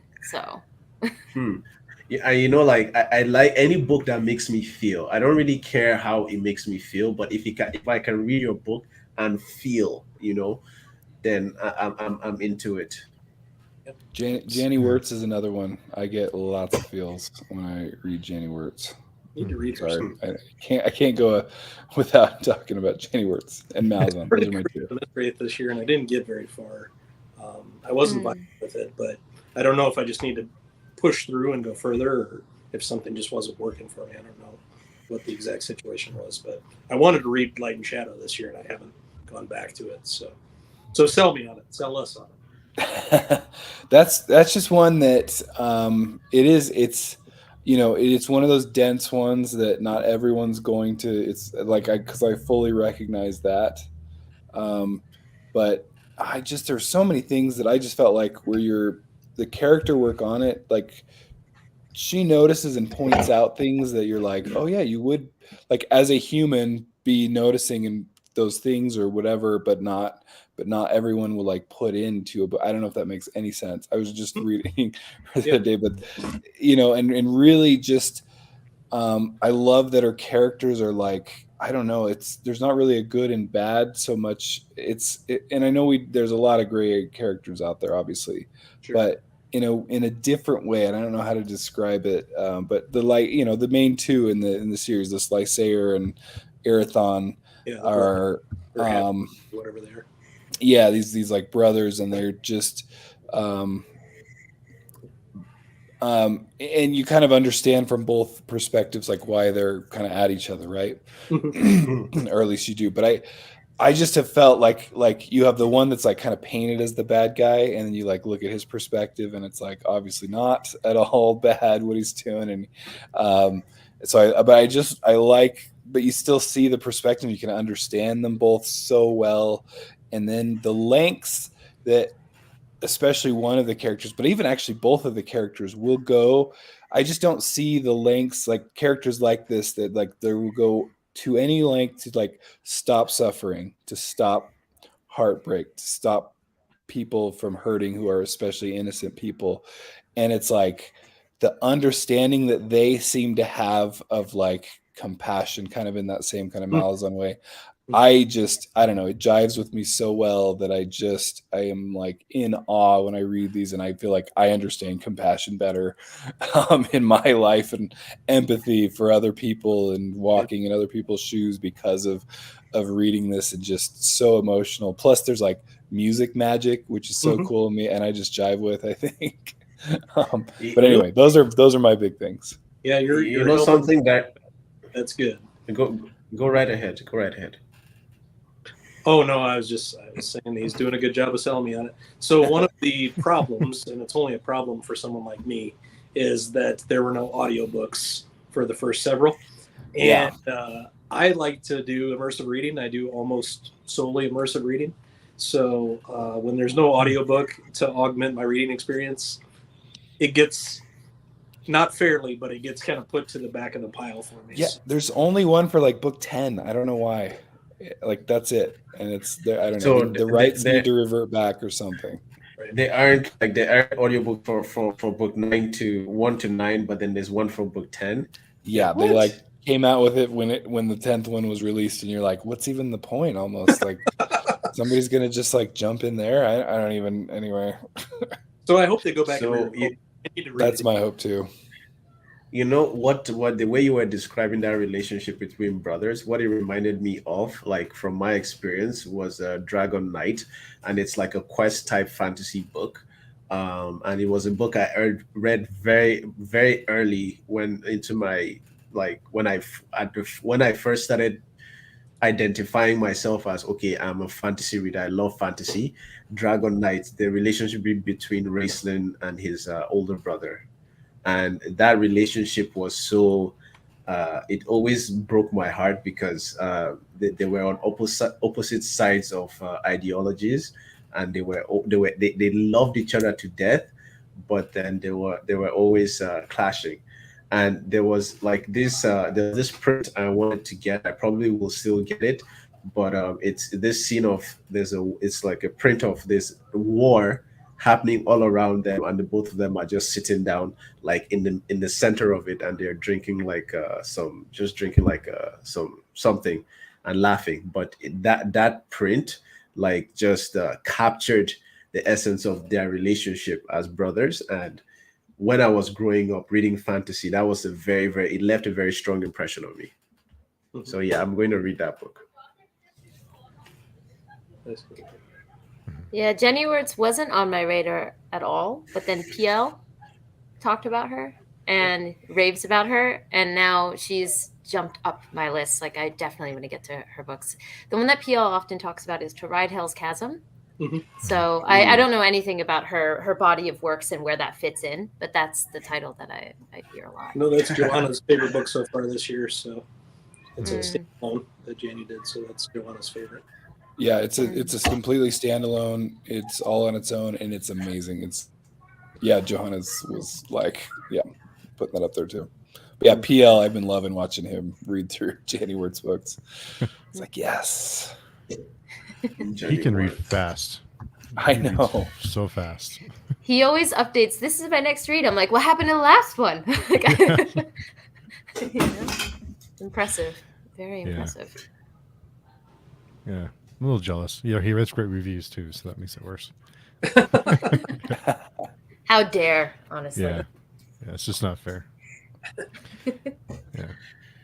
I love Cersei's channel so much, and I love Cersei's channel so much. I like her takes on book reviews and everything. So what she just the last post she made about how she reads between words, like I can totally empathize with that. I can find myself reading like a sentence over and over again because I just like the way it was phrased, and just to pack so much meaning within like a short sentence is I feel like it's very key to writing good prose. Gypsy Hearts and Kraus says Jared and I listen to audiobooks together at night before bed, and he has made me listening to a Mercy Thompson series right now. Okay. It's starting very slow. He keeps saying they pick up. I haven't read it. I'm familiar with what it is, but I haven't read it. Right. Yeah, I haven't read it either, but yes, Dark Knights. Oh, Dark Knights, let's go. These guys don't even know. These guys don't even know. We're going to crush these guys. We're going to crush them so hard. Like, we're winning this thing. Like, there's no negotiation, no retreat, no surrender. We're crushing them. Absolutely. After Kaigan. Kaigan, yeah. Like to. I have yet to meet someone who said they didn't at least tear up at that point. Wow. So. Books don't make me cry, so I wouldn't tear up, but I would internally cry. So that's something. That counts. No. When I was younger, I used to I'm not gonna talk about the book or anything, but like there was a book with a character death that like I remember I was depressed for like 2 weeks, and my brother had to actually sit me down and have a conversation about how these are not even real characters. but I love books, right, that make me feel. It doesn't have to always be dark and epic, but like if I read a book that breaks my heart, say because of like a betrayal or a death, like just that moment, like everything that built up to that moment, like I could just reread it over and over again just to understand how that effect was created, So it's I have to read Sword of Kaigan. What happened? Why are so many people crying? An author is doing their job when that's your emotions, right? Like, yeah. And I will say too, Dark Tower, holy cow, that is one of my favorite series. It is so good. It's so emotional all over the place. I'm finishing up the final book in this month, actually. So yes. Yeah. We need to talk about the ending. We will. I'm excited to do that. Yeah. I have a very interesting, anytime I see people talk about Stephen King and his writing, I'm always very interested because some people are like, oh my God, Stephen King is the shit. And other people are like, nah, Stephen King is overrated. Steve, as the horror guy, what do you think of Stephen King and his writing? All the pressure. Put you on the spot. All the pressure. He's pretty hit and miss for me. There's some, like I loved 11/22/63. Fantastic. I love that book, but I also DNF'd the Dark Tower. So yeah, that is interesting. That's very interesting for me. There's some I can't say because it'll spoil the series. It'll spoil big parts of the series. But there are some choices that are made in book 4 or 5 that just didn't jive with me. I get why he was, I get what he was going for. I just didn't. It like irritated me, so I didn't continue. But I think he does get long-winded in a lot of his books, and sometimes it's okay. But it's kind of what we talked about earlier about a book when you're reading it, you're like, man, this is a slog, and then you're done. It's like that was great. So it's one of those things where, but that's 11/22/63. There are some parts where it's like, okay, let's get on with it, and at the end you're like, that was really great. So it's at the end you have a different feeling about it. My only experiences with Stephen King are It and Misery. Those are the 2 that I've read. It was way too long. I'm just going to put that out there. It did not need to be that long. But I like what he did in it. I like the themes, and I liked, what his goal was with that book. I really did enjoy Misery a lot. Still need to read Misery. But I haven't picked up The Dark Tower or anything. And yes, Sarah, I've heard so much about that book. I know that I'm going to pronounce it wrong because it's not Kaiki. It's not pronounced that way. But it's a new fantasy release, and it's based in, I think, where is it based? Is it Egyptian? Oh yeah, someone's going to correct me on that. Indian, maybe. I think it's Indian culture, and it's based on mythology or a historical figure. Kind of combines the two, and it sounds like it's amazing. I've heard so many good reviews on that.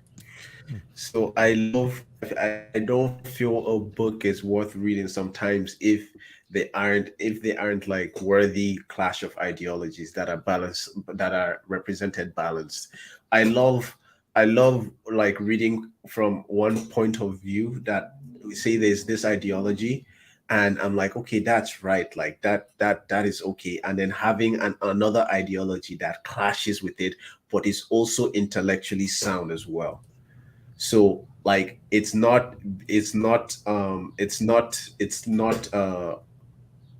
gray enough that like it's not a matter of like black or white or right or wrong, but it's more of an idea of like what would you subscribe to based on the circumstances that these characters in the book are experiencing.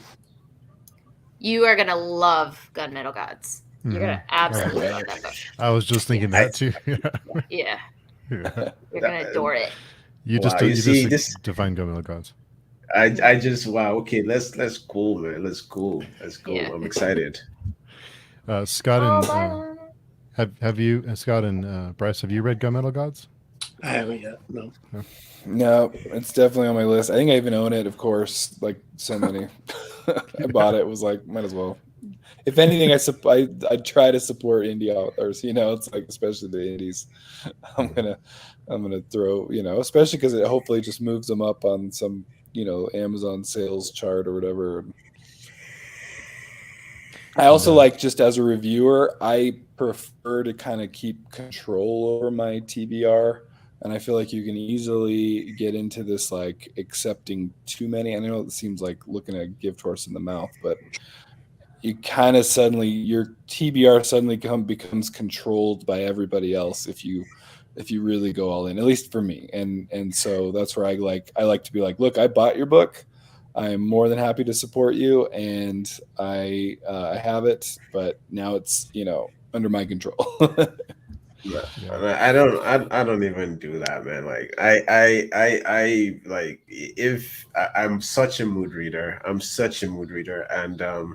if tell me, like, I genuinely ask them, tell me about, what is your book about? If I don't find it interesting, like, okay, sure, maybe in the future, but like, no, like, because I've reached a point where I value my time so much. Like, I value my time so much. I cannot, and I have a problem also DNFing books.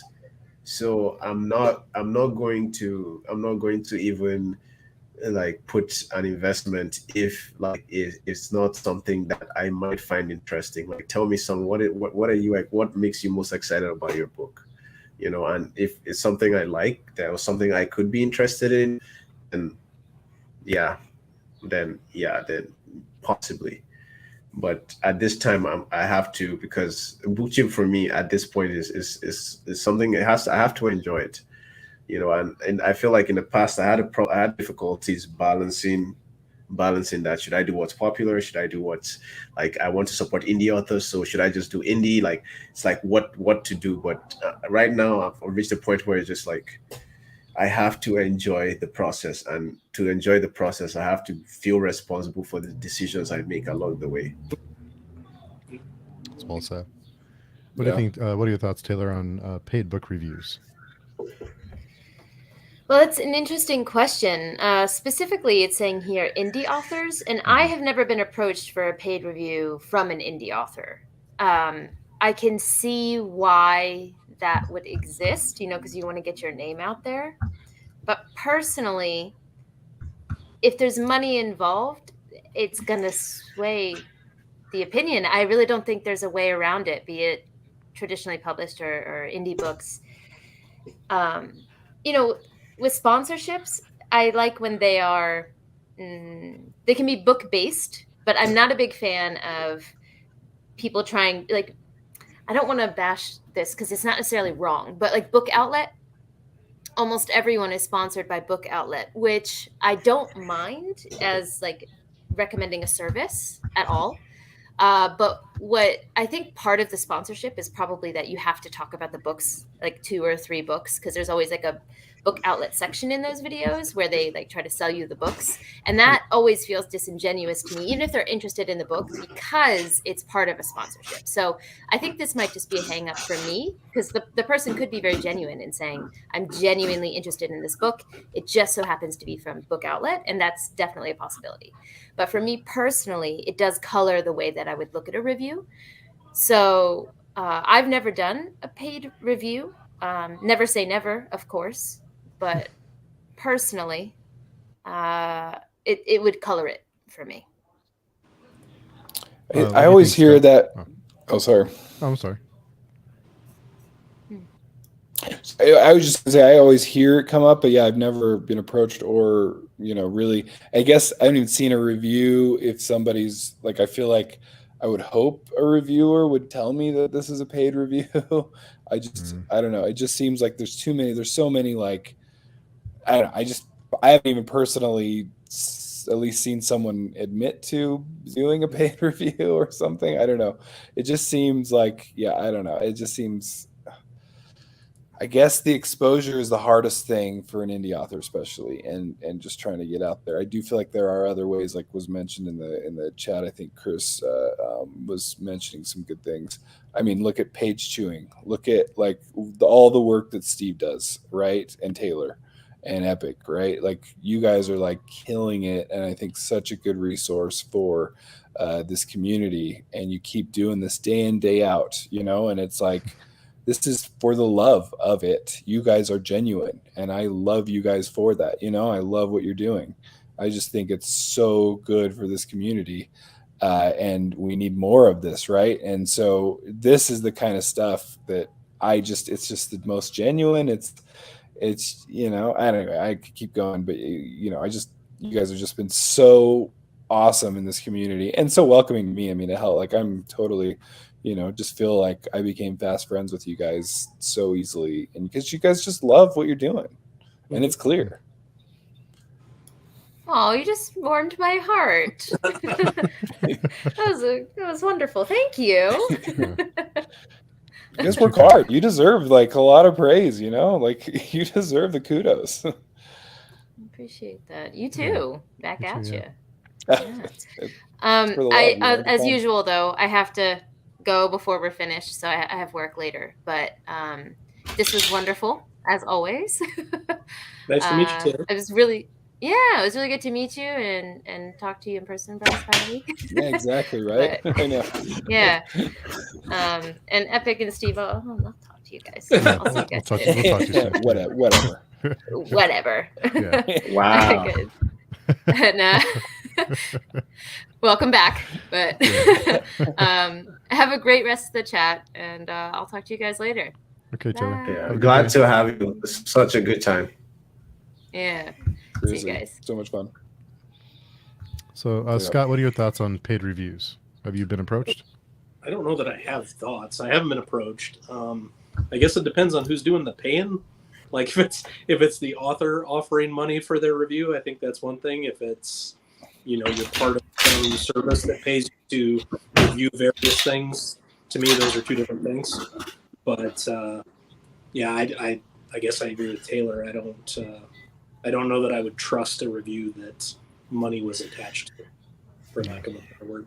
But I'm also not the guy that cares a lot about reviews, which is weird to say as a booktuber.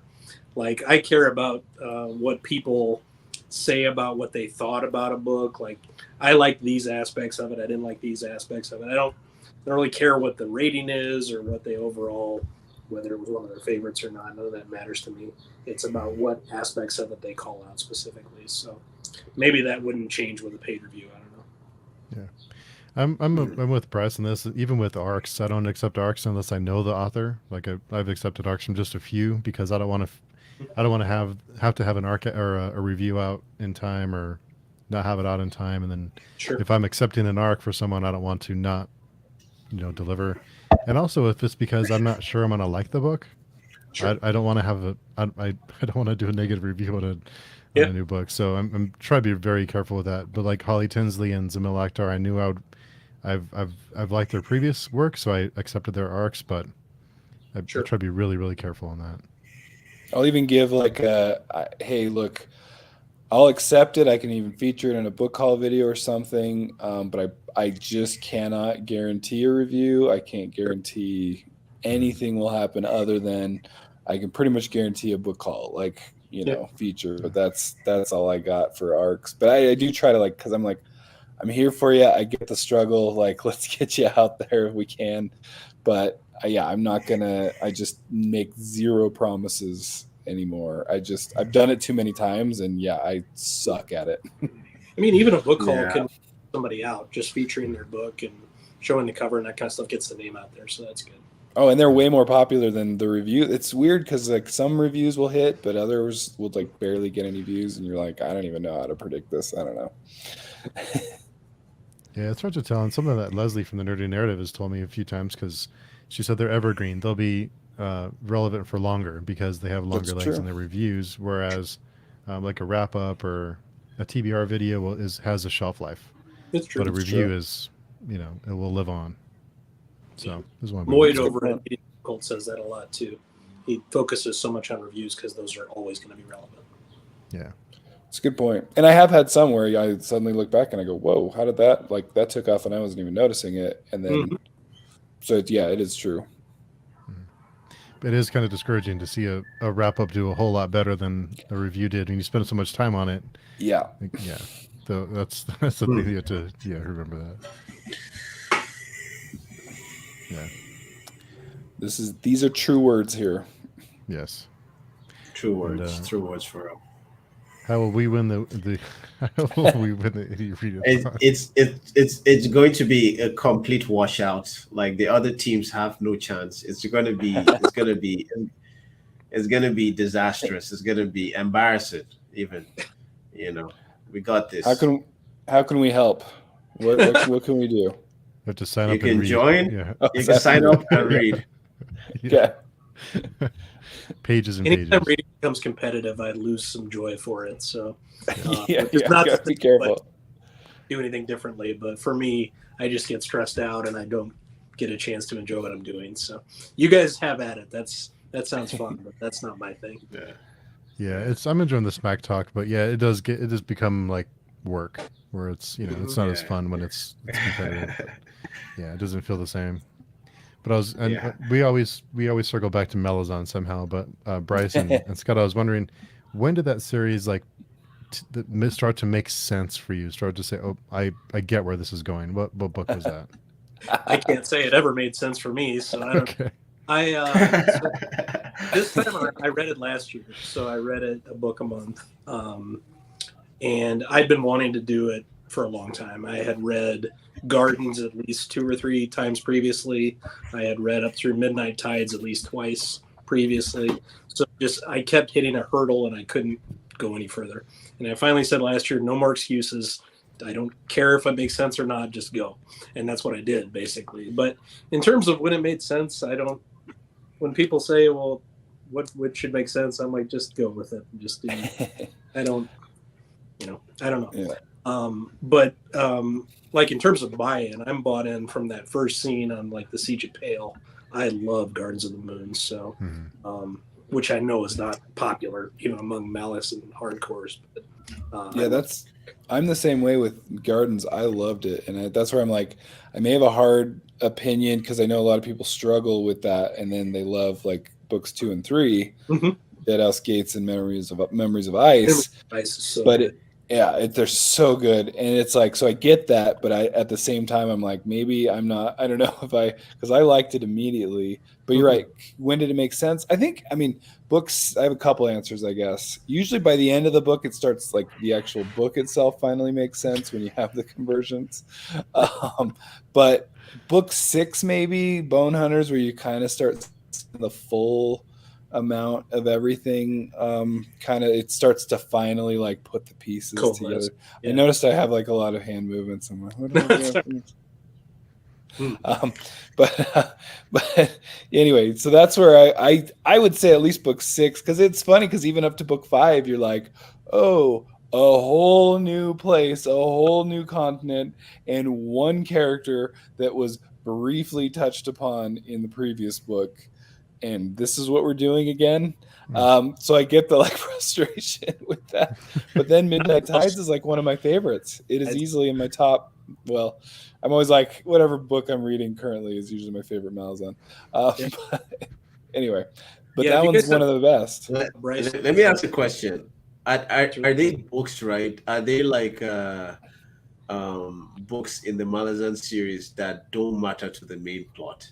Like, because I heard some people say, well, like this whole entire book doesn't actually matter to like the main story, and I'm just like, what are you talking about? I think this is the problem people have with Malazan, and Bryce can correct me if he thinks I'm wrong, but it's really not. It's like if you were going to tell someone about the Roman Empire and the fall of it. It's a bunch of events that lead up to it. So it's a series of short stories.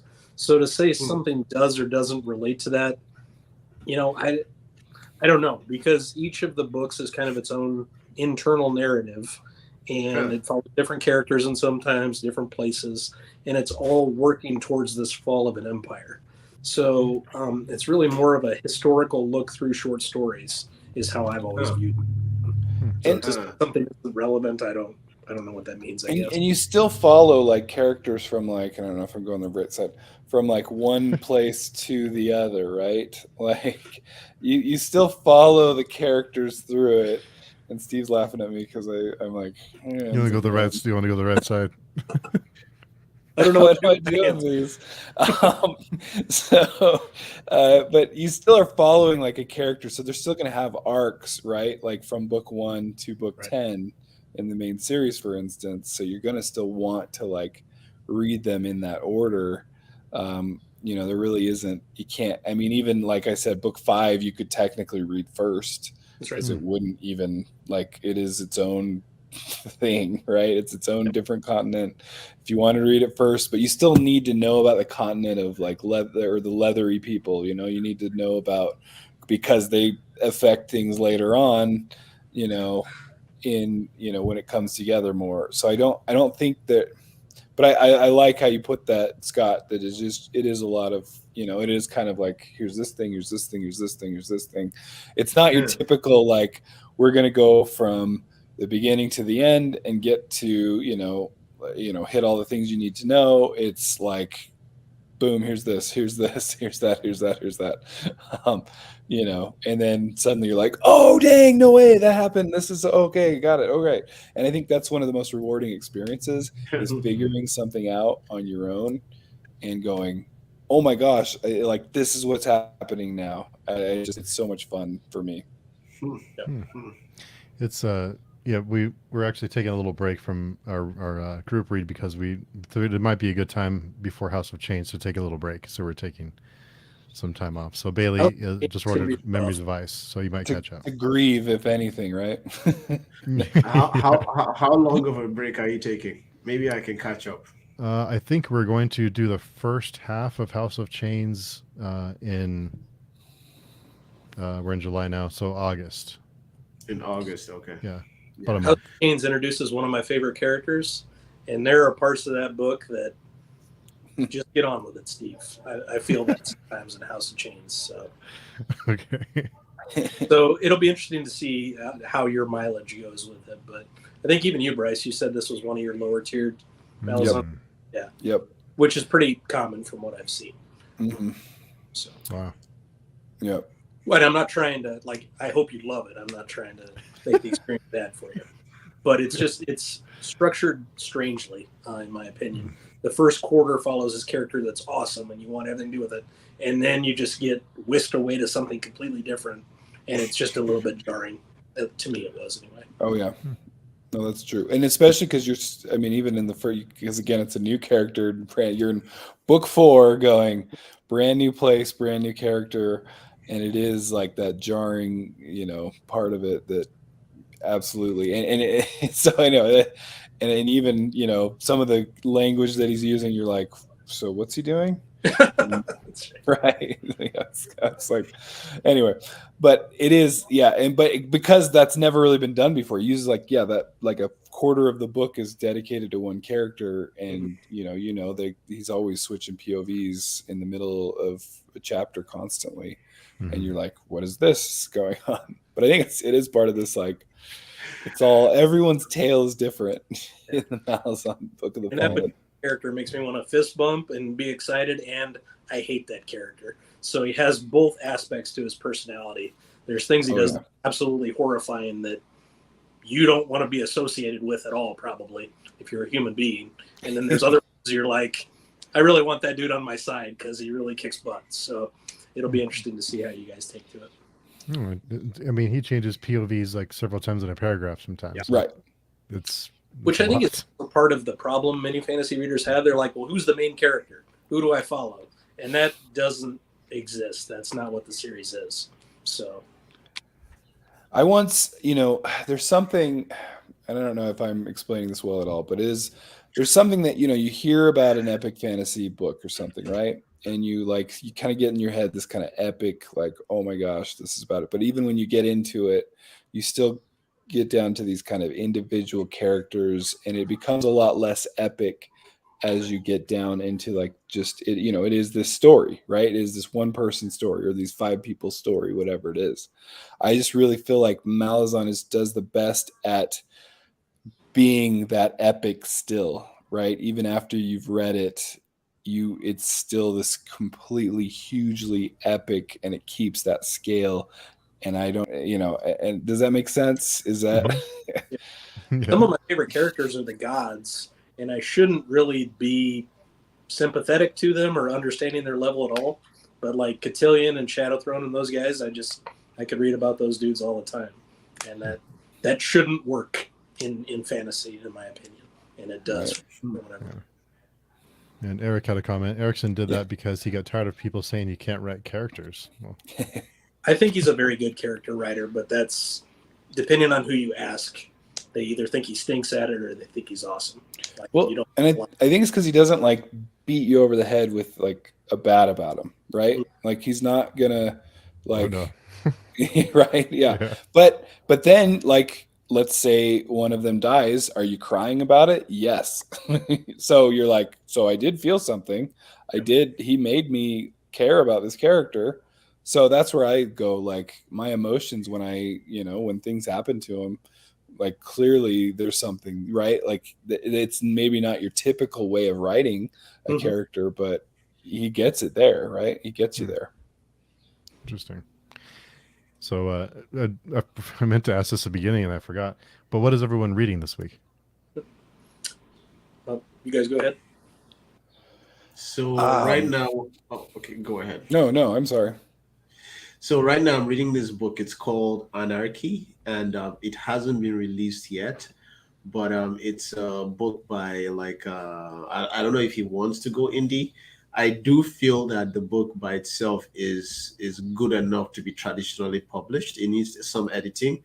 And when I say good enough to be traditionally published, I mean that, like, he follows the conventional rules of writing. Like I can see a traditional publisher picking that up, because while the book is unconventional as a whole, the individual elements are things that I can see a traditional publisher picking up and everything.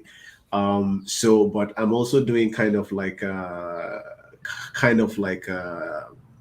don't want to say editorial role, but just like a structural plot slash storytelling kind of developmental, like, checklist kind of thing. So I'm finding it very interesting. It's I feel like it's one to watch out for in the future when he decides to publish it. But Anarchy, like, look out for that. I said it here first. Yes. What was the name of that again? I was looking it up. Anarchy, and it's not out yet. I'm reading it on. He sent it to me directly. Got it. Okay, that's why DM'd it to me, but yeah. Awesome. So I am doing my reread of Fire and Blood. Sorry you don't like it, Bryce, but I love that book. I like anything Song of Ice and Fire, so anything I can get, I'm totally about. So I reread, I guess, the first couple chapters today, so getting back into Aegon's conquest, that has been cool. And then I will be jumping back into the series that I'm completely enamored with right now, the Matthew Corbett historical series. So I did a review on the first book in that series, and the first two books were kind of my co-books of the month in June. It's sort of a 17th, 18th century mystery series set in kind of colonial pre-United States. So I'm digging it. Cameron, right? Super cool. Robert McCammon, yeah, who is quickly rising in the power rankings. Like, everything that dude has written that I've read has been amazing. So I have Speaks the Nightbird, and I keep hearing all these great things about it. Yeah, that's the one I did the review on. It's fantastic. Yeah. Yeah. No, I'm learning that we have a lot in common. Let's see. Right now, I was looking it up. I kind of do a couple, but on audio, I am finishing up literally probably right after this, the what is it? House of Assassins or House of Blades. That's the There's Gate by White. Just been a blast. Exactly. Epic knows. It's so much fun. It's just like crazy. So anyway. Yeah, just a blast to read. I always have like an audio, a physical, and then a Kindle. And so on Kindle, I've been reading Firefight by Brandon Sanderson. Just fun. My son picked it up too, and so lots of fun. Then I happened to pick this up the other day, so I might have to dive into some Killing Joke. Oh, nice. I've read that. Have you read it? Yes, yes. The Joker is always such. He's always such an interesting character. I love the different, like, if you read, like, because different writers have like their takes on him. There's an essence of him that remains constant that I love experiencing, like, throughout history, like, as different writers take on him. So the Joker is one of my favorite characters. Like, he's such. Look at him right there behind me. It's a reason I have him behind me right there. Yeah. I was actually looking for The Long Halloween, and then I found this one, and I was like, well, I haven't read that, and it's Alan Moore. The Watchmen is insane. So good. So done. Great book. I am reading Priest of Lies. Oh, nice. And then I'll be getting into, or I'm also picking away at Tales from the Parkland, and then I'll be starting The Expanse. So we're doing cool. I love those covers. Yeah, they're really good. Yeah. So before we wrap up, we have one more question. iWizard asks, who are your favorite audiobook narrators? I don't know enough, but I do love when the author narrates their own book. So that's my favorite. But what do you all say? Well, I've got a video about my top 10, so you can always check that out. But Steve Pacey is my favorite of all time. He does First Law. I could listen to Pacey do absolutely anything. James Marsters from the Dresden Files is number 2. And Tim Jura Reynolds is number 3. He does Red Rising and many other things. Ryuria, he does Brandley Durfee's series, 5 Warrior Angels. And then my fourth favorite is Simon Vance, who does Fire and Blood, among many other things. And then obviously watch the video if you want to see the rest. So Stephen Pacey, right? That's his name, the first law guy. Mm-hmm. Stephen Pacey. So when my serotonin is high, when I'm in a good energy, everything is right. I have synesthesia, and no one has made me experience reading like literary work like Stephen Pacey in terms of my synesthesia and everything. So Stephen Pacey for sure. I love Simon Vance. If you're looking for like an audiobook to enjoy, what is it called? Aching God. Aching God. He really does a great job of making Mike Shell's prose come to life. And he does I really love. So I would those two audiobook narrators. And Will White does a good job because Will White he narrates his audiobooks as well, which I think is a very interesting thing. And he brings it to life, and you can see how he wants his every sentence to be represented, how he wants it to be, with his intonation, how he goes to a high tone or a low tone, and how he fluctuates with his tones. You can see how he wants the reader to experience it, which I feel like plays a very, very important role when you're trying to enjoy his books. Now, if you want to just get mind blown, read the book. You do immersive reading, so read it while you're listening to it. Will White, and it's such a unique experience. So those are the ones I'd go for. Yeah. Yes. Bryce? I think I have to say I agree with your guys' picks so far. As far as narrators or authors narrating, Neil Gaiman is butter. I mean, The Sandman, it's so great. Neil Gaiman is the best. Luke Daniels is another one. Cannot get enough. If Luke Daniels could literally read the dictionary and I'd be like, is this heaven? I love it. This is one I felt like this was one I struggled with and then ended up liking a lot once I got really into it. And then I was like, he's my favorite ever. Kevin Paraso. Okay. What book did I read that he narrated? I've read the book. He's good. Some of Dan Simmons' work, Hyperion and Ilium, which are Ilium's my favorite sci-fi book of all time. Okay. And then Samuel Rauken. Did you say that one? Yeah. Yes, indeed, Samuel Rauken. So good. Man, there's a couple different series I've now read, and I literally have picked up stuff just because I'm like, Samuel Rauken's involved. I'm doing that. I listen to way too many audiobooks, so I have my preference. Kate Redding and Michael Kramer are classic. The Wheel of Time is so well done by them, and then Stormlight too. And Brandy actually mentioned in there Andy Serkis, who does Lord of the Rings and The Hobbit, is fun. Yeah, and not just Gollum. I need to do that one as well, but all of it was a given. Yeah, so good, so good. Check it out. I actually need to bail, guys. This has been a lot of fun, but I've got a hard stop I got to get to. But thank you so much for having me. Bryce, good to hang out with you, Epic. And Steve, obviously, thanks again. But this has been a lot of fun. And enjoy your reading. An awesome night. So much fun. We should do this again. Yes. Yeah. Cool, guys. Well, I guess it's time always flies when we do these. So it's just, I look up and it's over 2 hours. But so before we go, Bryce, I finally was able to corral you. I was finally able to catch you. So thanks for making time. No, thank you. Thanks for your patience with me. I cannot thank you enough. I've been dying to get on here, and I'll show up on the chat and stuff, and I just love these so much, like I said, and thank you for allowing me on, despite my being so annoying schedule-wise. No, of course not. It's kind of like an open door kind of thing, so whenever you want to come by, just let me know, and if there's room, then, of course you're always welcome. Will do. That's awesome. I had so much fun. Yeah. Every single time that Steve hits me up, I reorganize my Friday to make it work because it's such a good experience. Like just talking with other people that appreciate like writing, and yeah, like I love being here so much. There's a really good tight audience, and yeah, like I learned so much just here.